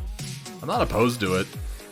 I am thinking that Thursdays are going to be kind of gaming related for a little while in the future, so let's try and do some more community game nights. We did some Among Us last year, and it was actually a lot of fun. I played Among Us again very recently for the first time in a long time. Because they're not all going to be done at the same time, Kursala.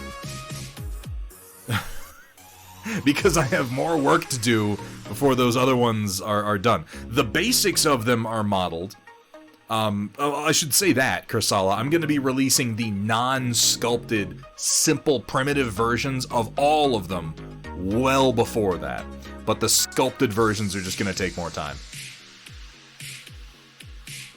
But yeah, I played Among Us for the first time in a long time very recently for Alaric Kerensky's birthday stream. And I had fun. They've added a lot of shit to that game. A lot of stuff that scared me a little bit because I fear change. I wasn't sure what to make of it. Fall Guys, that's the one where everybody plays as a bean, right? And it's like Mario Party.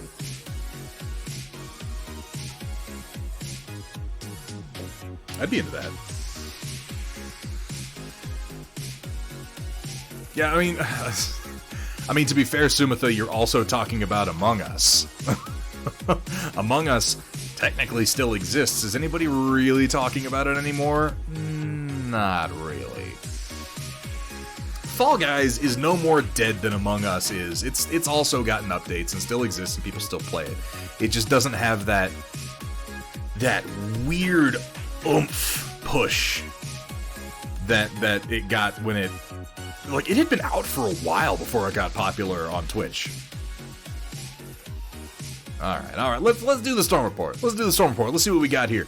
Up first from Mafik, who always promises a grin, living corpses of the Elder Gods. They're basically shedding. I'm gonna assume I always try, Mafik, to because I know English is not your first language, and please let me know if I ever get it wrong. I always try to sort of smooth over that blend and translate a little bit of your grammar to make it easier, though I don't always know exactly what you're trying to say.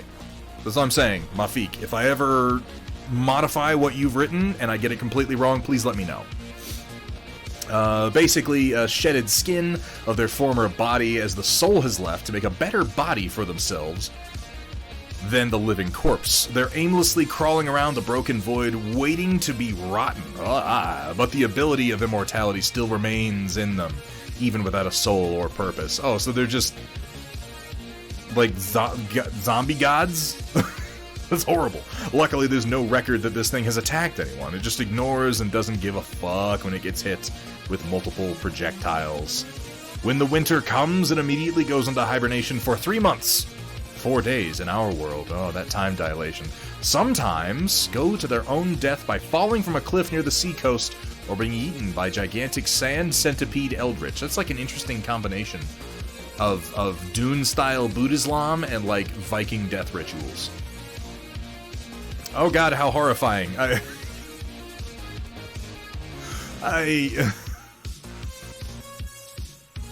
love this. I love that there's a little stick figure for scale so we understand how awful this is. I also love that we can see this would be the radius and the, what are they? What are the bones in the forearm? The radius and the ulna? I think that's what they are? Somebody correct me if I'm wrong. Somebody who knows more about medical science than I do. Yeah, okay. I only know that because I broke my radius, and then I learned a lot about how the arm is put together, and that we have like 18 trillion wrist bones. It might be a little bit of exaggeration, but not by much. I love how you can see the broken radius and ulna here. There's like some rot kind of creeping up the bone. His whole lower half of his body is just like sloughing rotten guts. This is horrible. This reminds me of that game that Chaotic Harmony was playing a little while ago in like Meat World, where there were big rotten husks of ancient gods that were all made of disgusting meat. Ugh. It's like a zombie god, isn't it? Interesting idea, Mafik. And as always, I really dig your art style.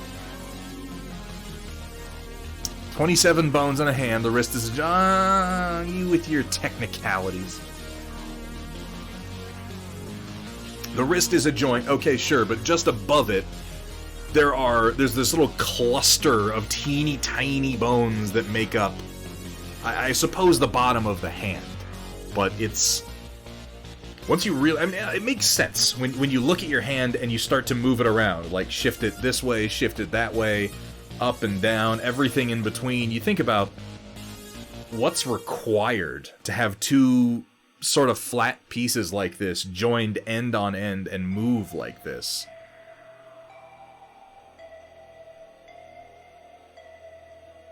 The point I'm getting at is that the human body is an amazing machine. Absolutely amazing. Broke Uranus, bent the ulna, and did a titanium plate to fix. Hey, same! Kursala, I've got my titanium plate. It's in a little container in my workshop. It was right here. which I guess you probably can't see it necessarily, but I've got this scar. From end to end, it's here to here. I snapped this one. I landed really, really hard like this, and my radius went boop, just popped off right there and went straight up. And yeah, they had to put that back into place and drill a titanium plate in to get it to set proper.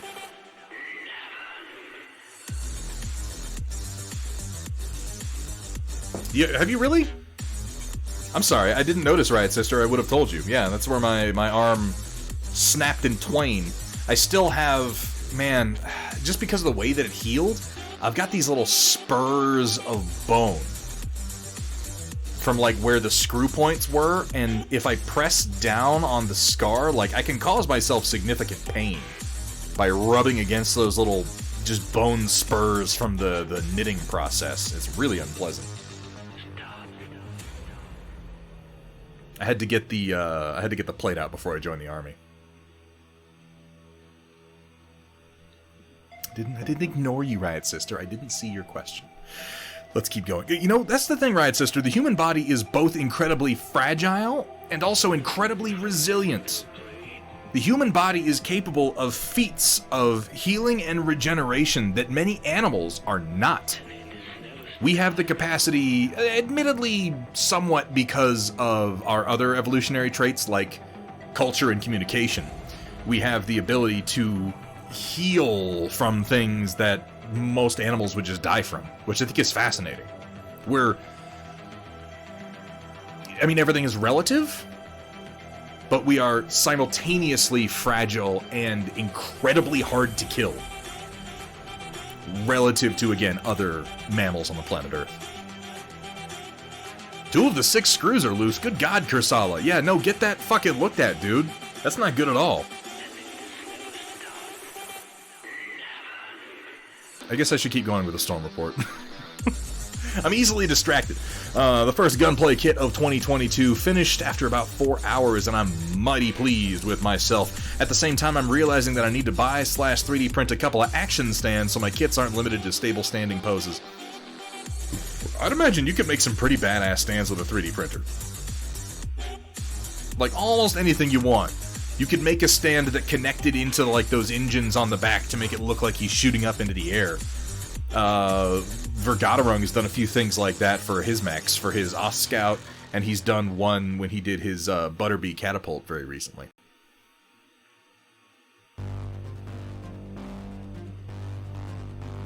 Yeah, Kursala, go see a fucking doctor, dude. No, it's not fine. Nothing about that is fine. That you are incorrect. Just because it hasn't gone horribly... Okay, you know, Riot Sister actually makes a really good point. Touché, Riot Sister. Touché. It's a damn neat build. You know, it's funny, Xandershade, I assumed that this was White Wolf. Oh, yeah. I moved this. Nope, I'll fix it. There we go.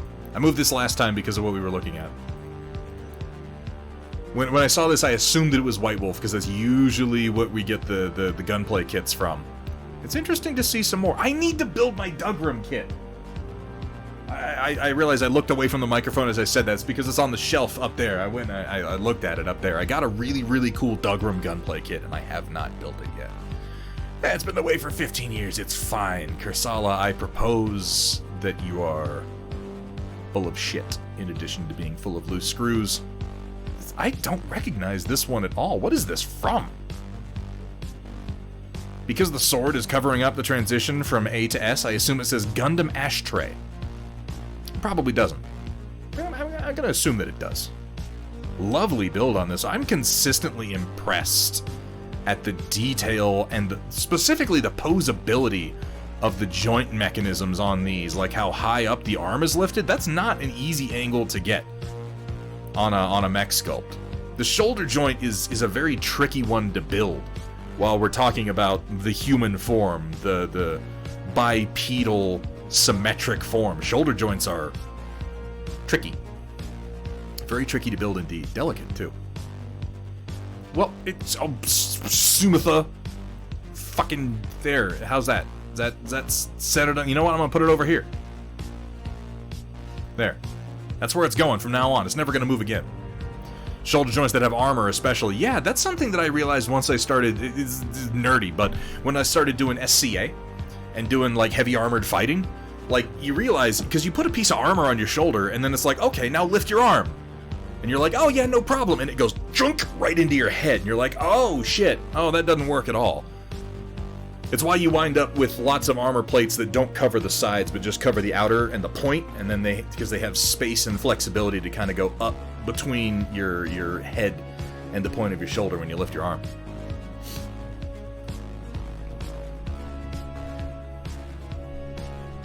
I don't know, Datron Voltari, did you? It's intricate and fascinating. And interestingly enough, this is a point that I always kind of wound up making when I was in the reenactment circuit. There's always people in reenactments who are like, yeah, but modern stuff is better. Like the people who wore medieval armor, like, they had literally thousands of years. Literally thousands of years of human culture and development behind the things that they wore. And they wore them to save their lives on a regular basis. And you're gonna tell me that some asshole who works at fucking Subway has a better idea than they had? No. They did things for a reason, man. Articulated armor in particular. Once they were able to make larger steel plates with things like the blast furnace, yeah, it gets real complex. The real trick with articulated armor plates with things that are, like, connected with lanes and everything is that then, like, you smack it with a hammer real good, and it stops moving. Modern stuff is better for modern problems and weapon conditions, too. Yeah, like, there is almost no shared DNA between the modern plate carrier and a knight's armor from the medieval or the, I hate to say Dark Ages. I think the preferred terminology these days is migration period. There's no shared DNA between these two things. You can find some shared DNA with the early breastplates that they wore during, like, the Napoleonic era, but even then, we early Middle Ages is what is the preferred nomenclature these days? I remember when Dark Ages went out of fashion because it's not an accurate descriptor, and I remember Migration era was very popular at the time. Early Middle Ages could certainly work. But yeah, people also don't want to hear that some of the best armor for the early Middle Ages period is linen. But fabric can stop a lot if you get a thick enough bunch of it. Let me tell you what. Depends on which camp you're in. I like Migration era. It seems to indicate less of the popular nonsense of that being a dark age. Because it really wasn't so much. The post-Roman era was not as dark as people make it out to be. They want to act like all of humanity forgot how to be civilized, and it's just not true. Lovely build, Xandershade. I have no fucking clue how I wound up talking about what I did. I guess just because this mech is so flexible. I'm all over the place tonight. I'm sorry, guys. Let's keep going. Here we have from 7up Man. My daughter, at 14, painted this... Okay, whoa. Let's stop for a second. What's going on here? What is with this recent spate of people coming in and flexing on me with their children being better painters than me? Did I bring this on myself? I'm starting to feel attacked here. My daughter, 14, painted this ice ferret for the Secret Santa that the German Battletech group over on Facebook held for Christmas 2021. The photo shows the almost final stage. She just painted the sides of the base dark blue after that. That's a good move. Dark blue or black, yeah. This is mainly a Citadel Temple Guard blue dry brush with a coat of white dry brush on top and a bit of Valhallan Blizzard snow. The ice is Distress Clear Rock Candy Crackle Paste, which I have come to love.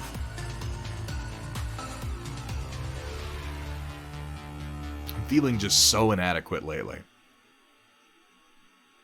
Yeah. Between colorblind painters, like you said, Sumitha, between colorblind painters, 9-year-olds, 14-year-olds, I'm like, what am I doing with my life if I'm only this good by now? I am terrified of the oncoming generation of painters. I'm gonna be an old man, and they're gonna look at me like I'm so quaint. I'm not gonna be like some kind of master among them. They're gonna be like, oh, you're still dry brushing. You old coot, don't you know that this is better?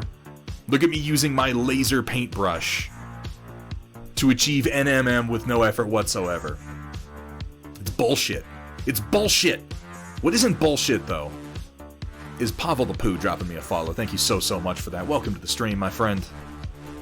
Just keep designing stuff from... Yeah, I gotta stay ahead of the curve somehow, right? This is a damned effective paint job.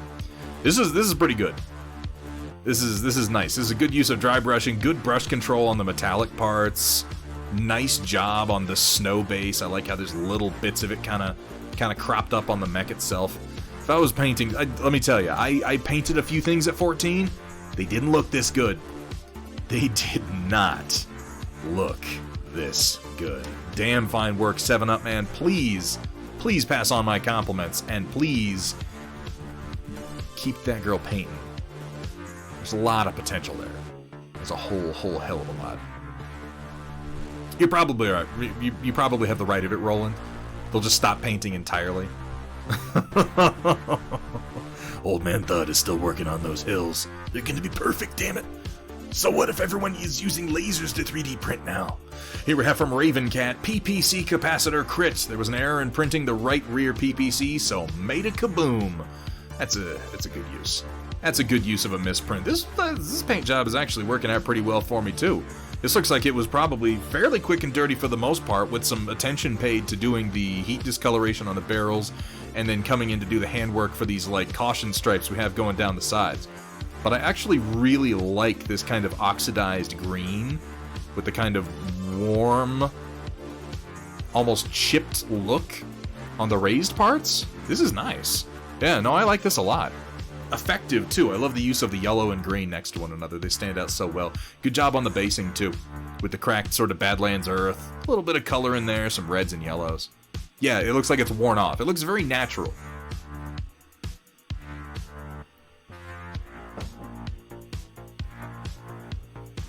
Like a penny. Yeah, I could buy that. Getting a very, very coppery vibe from the paint job overall. Really, really nicely done, Ravencat, and thank you for sharing. Lovely to see you working on mechs, and I'm digging the use of the little bit of, I'm assuming, cotton swab and a little yellow paint to do our capacitor overload here. I always love seeing what people do with misprints. I'm way too lazy with them myself. Put a shot up of the back in a different form. I'll check it out after the stream. Thank you for letting me know, Ravencat. And thank you for posting.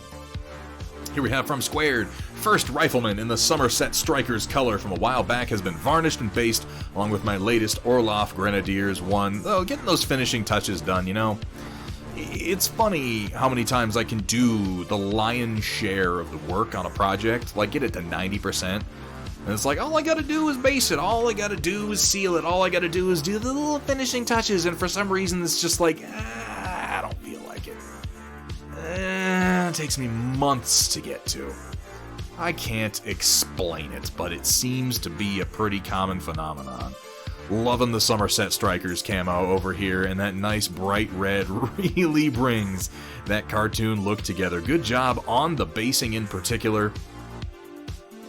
I can every time I see someone use a tuft, I'm just like, just snip it down just a little bit. This would be like a gigantic bush in real life. Basing for 6mm is tricky. Very, very tricky indeed. Lovely paint job on both of these. I love the purple fade that you have going on here. I know I mentioned that last time, but I just like it so much to Square. Here we have from Kursala. Got inspired to make a few more wreckage tokens, so I went to my box of misprints and got busy. Speaking of making good use of misprinted minis, tried out my new scheme on these, purple, green, and gray. I'm not really a fan. You know, you gotta try it. You gotta try a new scheme to know if you're really gonna like it or not. The non-tank stuff is sand-colored spackle with some Rainy River Designs mud stain on top. Kursala, wherever did you get Rainy River Designs paint from, though? Who makes that?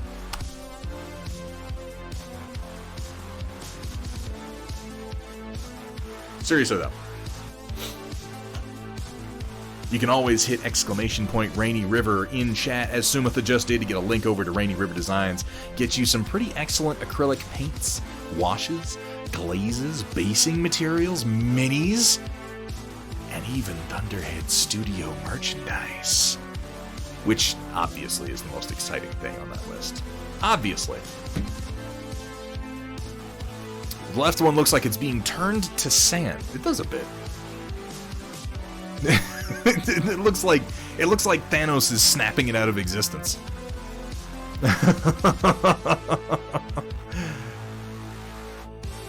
I feel like if you came in with some rust colors on here, it could really get like a nasty, dirty kind of oxidizing look to it. You know? I could dig that. Notice somebody fucked up the transporter coordinates. Yeah.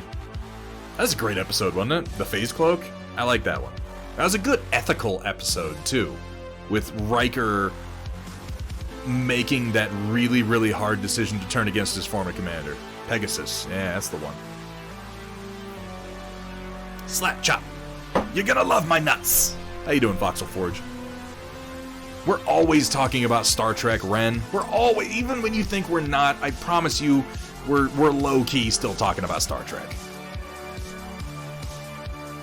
Well, I love the use of misprints to make wreckage tokens in particular. I think I like this one more, the kind of half-buried hull. Very, very cool, Kursala. I'm doing something Star Wars. What you doing, Voxel? Let me know. There's lots of rust on there, you just can't see it because of the lighting. Fighting the lighting. It's always the trick, isn't it? I mean, they look great. They really do. Get yourself a photo booth already, Kursala. You take enough pictures, you make enough minis of your own, you paint enough, get you a photo booth. It helps so much. The weird-ass Boba Fett the big six-armed, like, John Carter of Mars monster that Boba Fett fights in the desert. What the fuck is that thing supposed to be? Like, I like that scene, but I've, like, almost every other monster they've had on Tatooine so far, I've been like, oh, that's supposed to be this, oh, that's supposed to be that, and then that one's just like, I don't fucking know. Why is there a six-armed lizard monster in the deserts of Tatooine? What does it eat? What does it drink? Does it drink those weird little shit-smelling globules that are buried like 6 inches beneath the sand? I'm very, very confused about the ecology of Tatooine at this point. It eats Greedos. It it didn't even eat him. It just, like, punched him into the sand. Like, what the fuck was that? Oh, man. You sculpting that up, Voxel Forge? I'd love to see it, let me tell you what.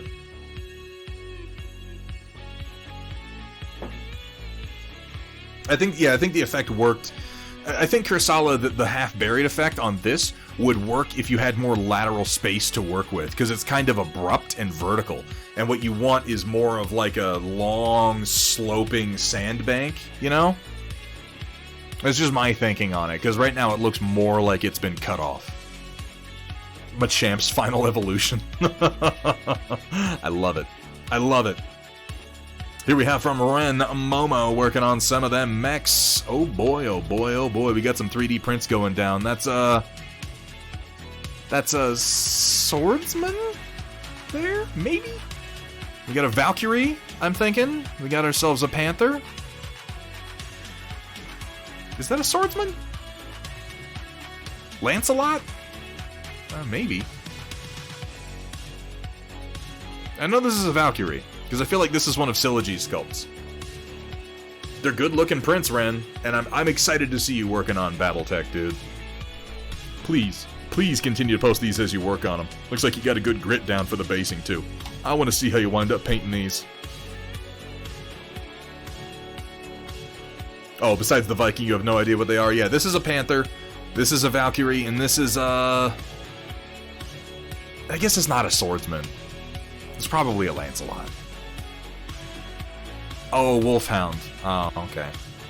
Oh, okay, I see the... I was missing the... I was focused on this over here, and I was thinking PPC. I missed the 3 medium lasers in the chest.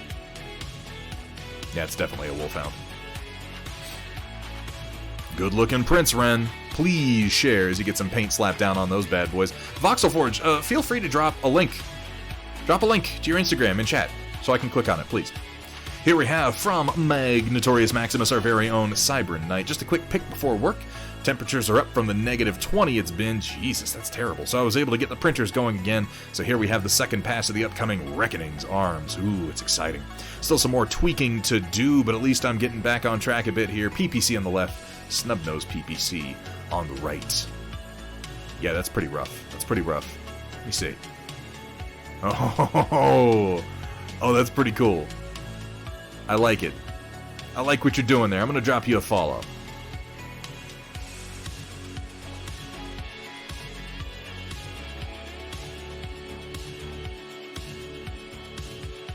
I'm surprised they didn't ask you to drop the link before, because we saw your logo and then those Night Lords that you were working on. You do some good work, man.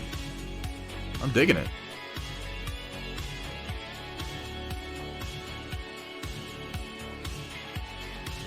Let me get my screen pulled back up here. Oh, just negative degrees. Just negative 4 degrees Fahrenheit. That's all. No big deal. Also, Jedi Fallen Order, Total War Warhammer 1, and World War Z. The DLC is free on Twitch Prime. Wait, seriously? That's pretty cool. That's the trick, is just keep on working, Voxel Forge. There is no substitute for experience and practice. As they say, the master has failed more times than the amateur has even attempted. I love the big meaty fists we have on the Reckoning and those nasty knuckle dusters that are just built right into it. Riot Sisters, stream it. Honestly, stream that shit. It is a very, very entertaining game. I like Jedi Fallen Order. Like, I don't get particularly excited about anything Star Wars these days. I find so much of it yawn-worthy, but Fallen Order is very cool. Yeah, it's like Souls Light. It's nowhere near as hard as the various Souls, Demon Souls, Dark Souls, whatever the fuck they are, games. But it has a similar style to it. I hadn't got a good look at the inside of his forearm before, but I like these two kind of nasty pistons right here on the inside of the wrist. Good, strong-looking shoulder joint. I like this interior piston on the elbow. All in all, this is a fantastic design. I cannot wait to see the whole thing printed, put together, and painted, baby. Impact absorption for punching. Yeah, that makes sense. Because when you're throwing a blow like that, you want some give. The human body kind of naturally gives some in the form of, being made of meat. But, in a machine, you need some kind of give. Because something has to give or something's going to break. Particularly if you're passing through a wrist joint, which is fragile. Yeah, exactly. Here we have from Automat Americana, as requested, a bigger image, and thank you so much for doing that. Tried several times to do composite pics from different angles, but it just didn't work, so I can't really show some of the details. Yeah, I'm not good at picture editing either, Automat. Just keep trying, you'll figure it out. I don't know what software you use. GIMP is a really good piece of software for basic photo editing that's free. I think it's just a touch blurry. I was having to hold a camera in one hand and a flashlight pointed with an improvised bounce board from the other. Oh my god. More or less over my head while stooping over to make the angle happen. Well, I appreciate the effort you went. This is not as blurry as I expected based on the description. This is not at all as blurry as I was expecting based on the description. Considering the fact that you had to contort yourself into a pretzel to take this picture, this actually came out pretty nice. I like the little bits of like chocolate chip camo that we have worked in here, the little color variations between the greens and the yellows. Nice job on the lasers down here. This is a pretty slick paint job. That's a pretty slick paint job. I want you to make this cockpit glass into a really nice focal point for it. I feel like the whole thing would benefit from a wash if you felt like doing it. Just a real light one, maybe something with a touch of flow aid in it. But yeah, something on this canopy, like a red or a purple. I don't know if I'd do green because we've already got green in the lasers. Mostly yellow. I think like a red. Red is really what stands out to me. Create that nice focal point right in the middle of the model. This is a really cool figure from Death Ray Designs. Great work on this, and thank you so much for taking a larger picture. Really appreciate it, Automat. I'm better able to appreciate what you did, and that's why I encourage people to take better pictures when we're doing the Storm Report and on the stream. The better pictures you take, the more I'm able to really appreciate the minutia of the work that you've done. And the better everyone is able to appreciate it. Taking good pictures is tricky, though. I know I've said it before, I'll say it again. It is as hard or harder than painting these damn things in the first place. What the fuck?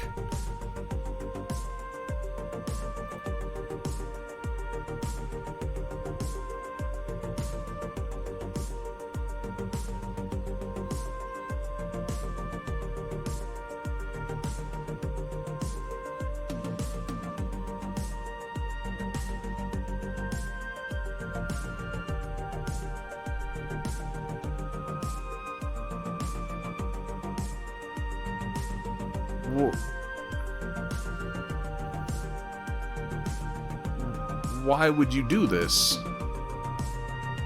Why would anyone ever do this? Let's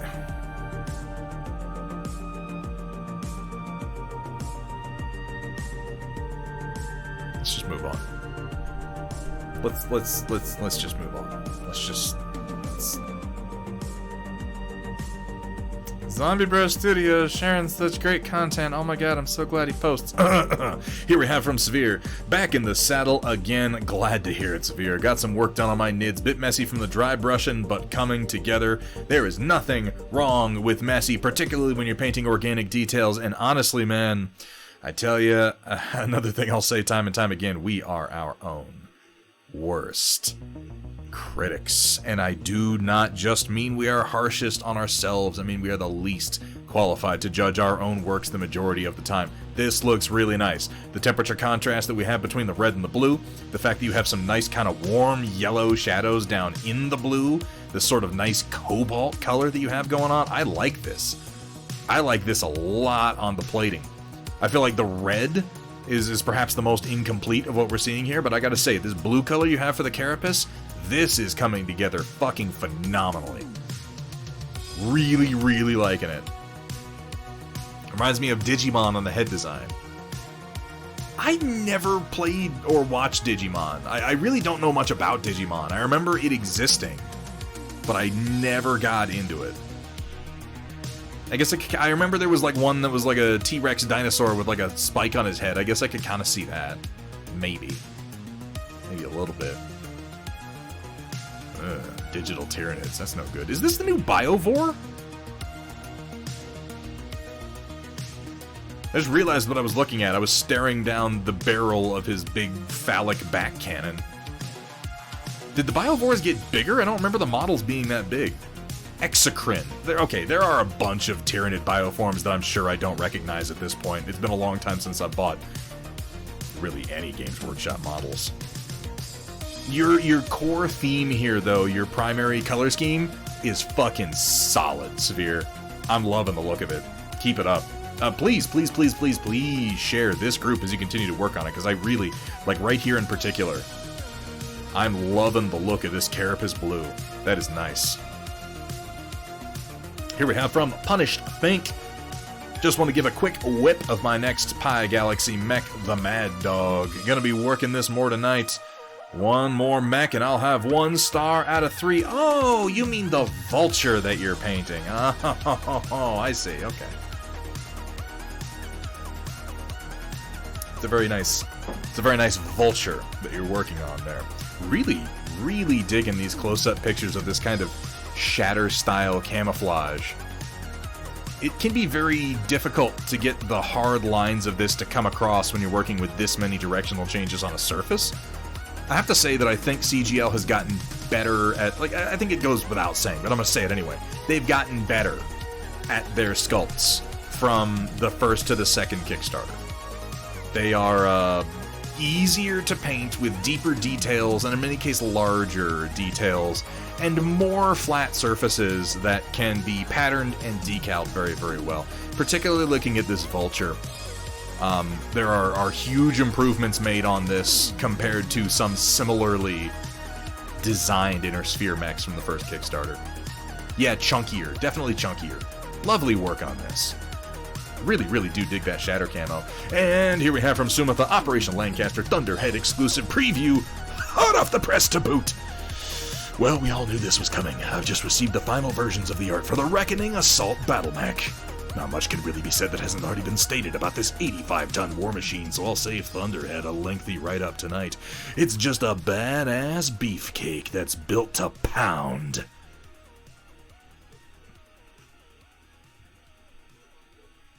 Oh, I'm sorry. Pound clanners into the ground. That's the rest of that sentence. It continues. It continues from there. I apologize. And Plog made it look friggin' amazing. This might be the first piece to receive Plog's new signature for 2022 as well. Ooh, that's exciting, isn't it? This is such a cool looking mech. It really gives me Matsumoto 14 vibes. I think it's mostly It's the tall shoulders, it's the head sort of centered in what would be the chest, and then the 2 weapon pods up on the shoulders. It really gives me that Matsumoto 14 look.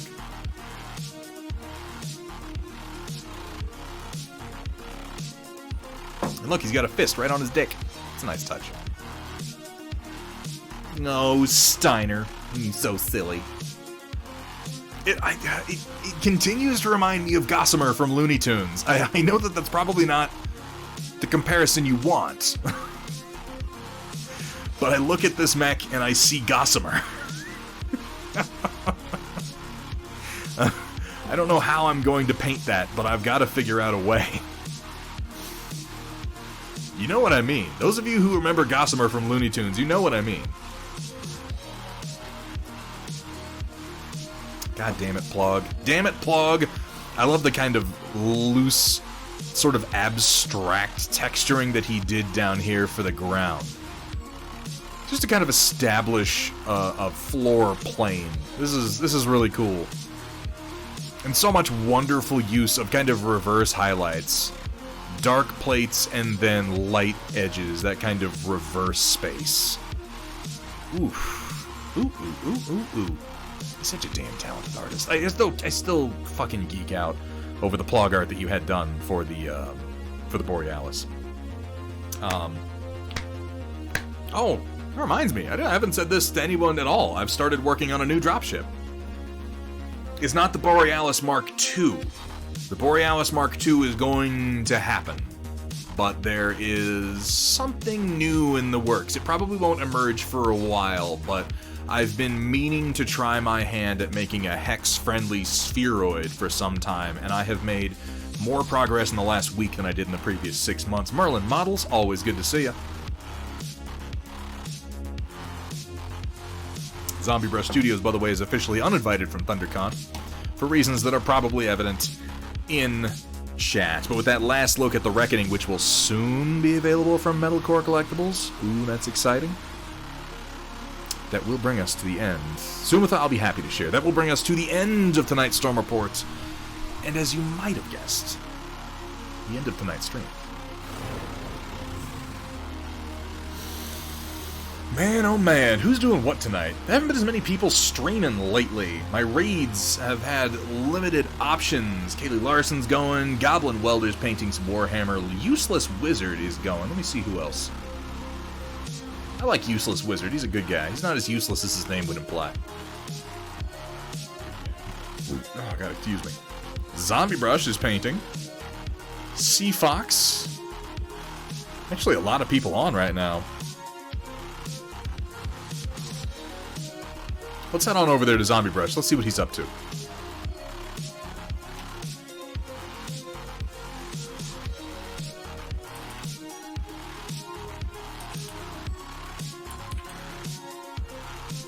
Bing, bang, and boom. There we go. Get that started. Folks, as always, I know a lot of you, it can be a little late for some of us.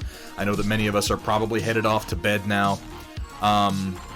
I always try to raid you someplace that is relevant to your interests if you like this stream. So if you feel like doing me a favor, stick around for just a few minutes. Go with the raid. Check out Zbrush Studios stream. Even if you can't stick around right now, consider dropping him a follow. He is a great dude. He's a great streamer. He's been really getting back into the swing of things lately and just knocking it out of the park. He has an artistic sense that I don't mean to insult the vast majority of many painters, but most of us don't have. Many of us are just painting by numbers. Zbrush has real artistic inspiration inside of him that he is able to express more and more with each mini he paints, and I love seeing it. I think you will too. We're going to be back Thursday the 6th. Thursday the 6th. We're going to be playing Prey from 2017 yet again on our third session of that game. You can find the other sessions on my YouTube if you're curious to catch up. It is a story-based game after all. Sunday the 9th, we're going to do single-figure focus. I'm going to start painting the first of 3 Darth Vaders in oil. I'm just going to jump in. We're going to go for it. And then Tuesday the 11th, we'll be doing Conquest in oil as well. Oh my god, I'm running out of time. A huge thank you as always to everybody who posted in the Storm Report and to my amazing mod team. Until next time, folks, keep on painting.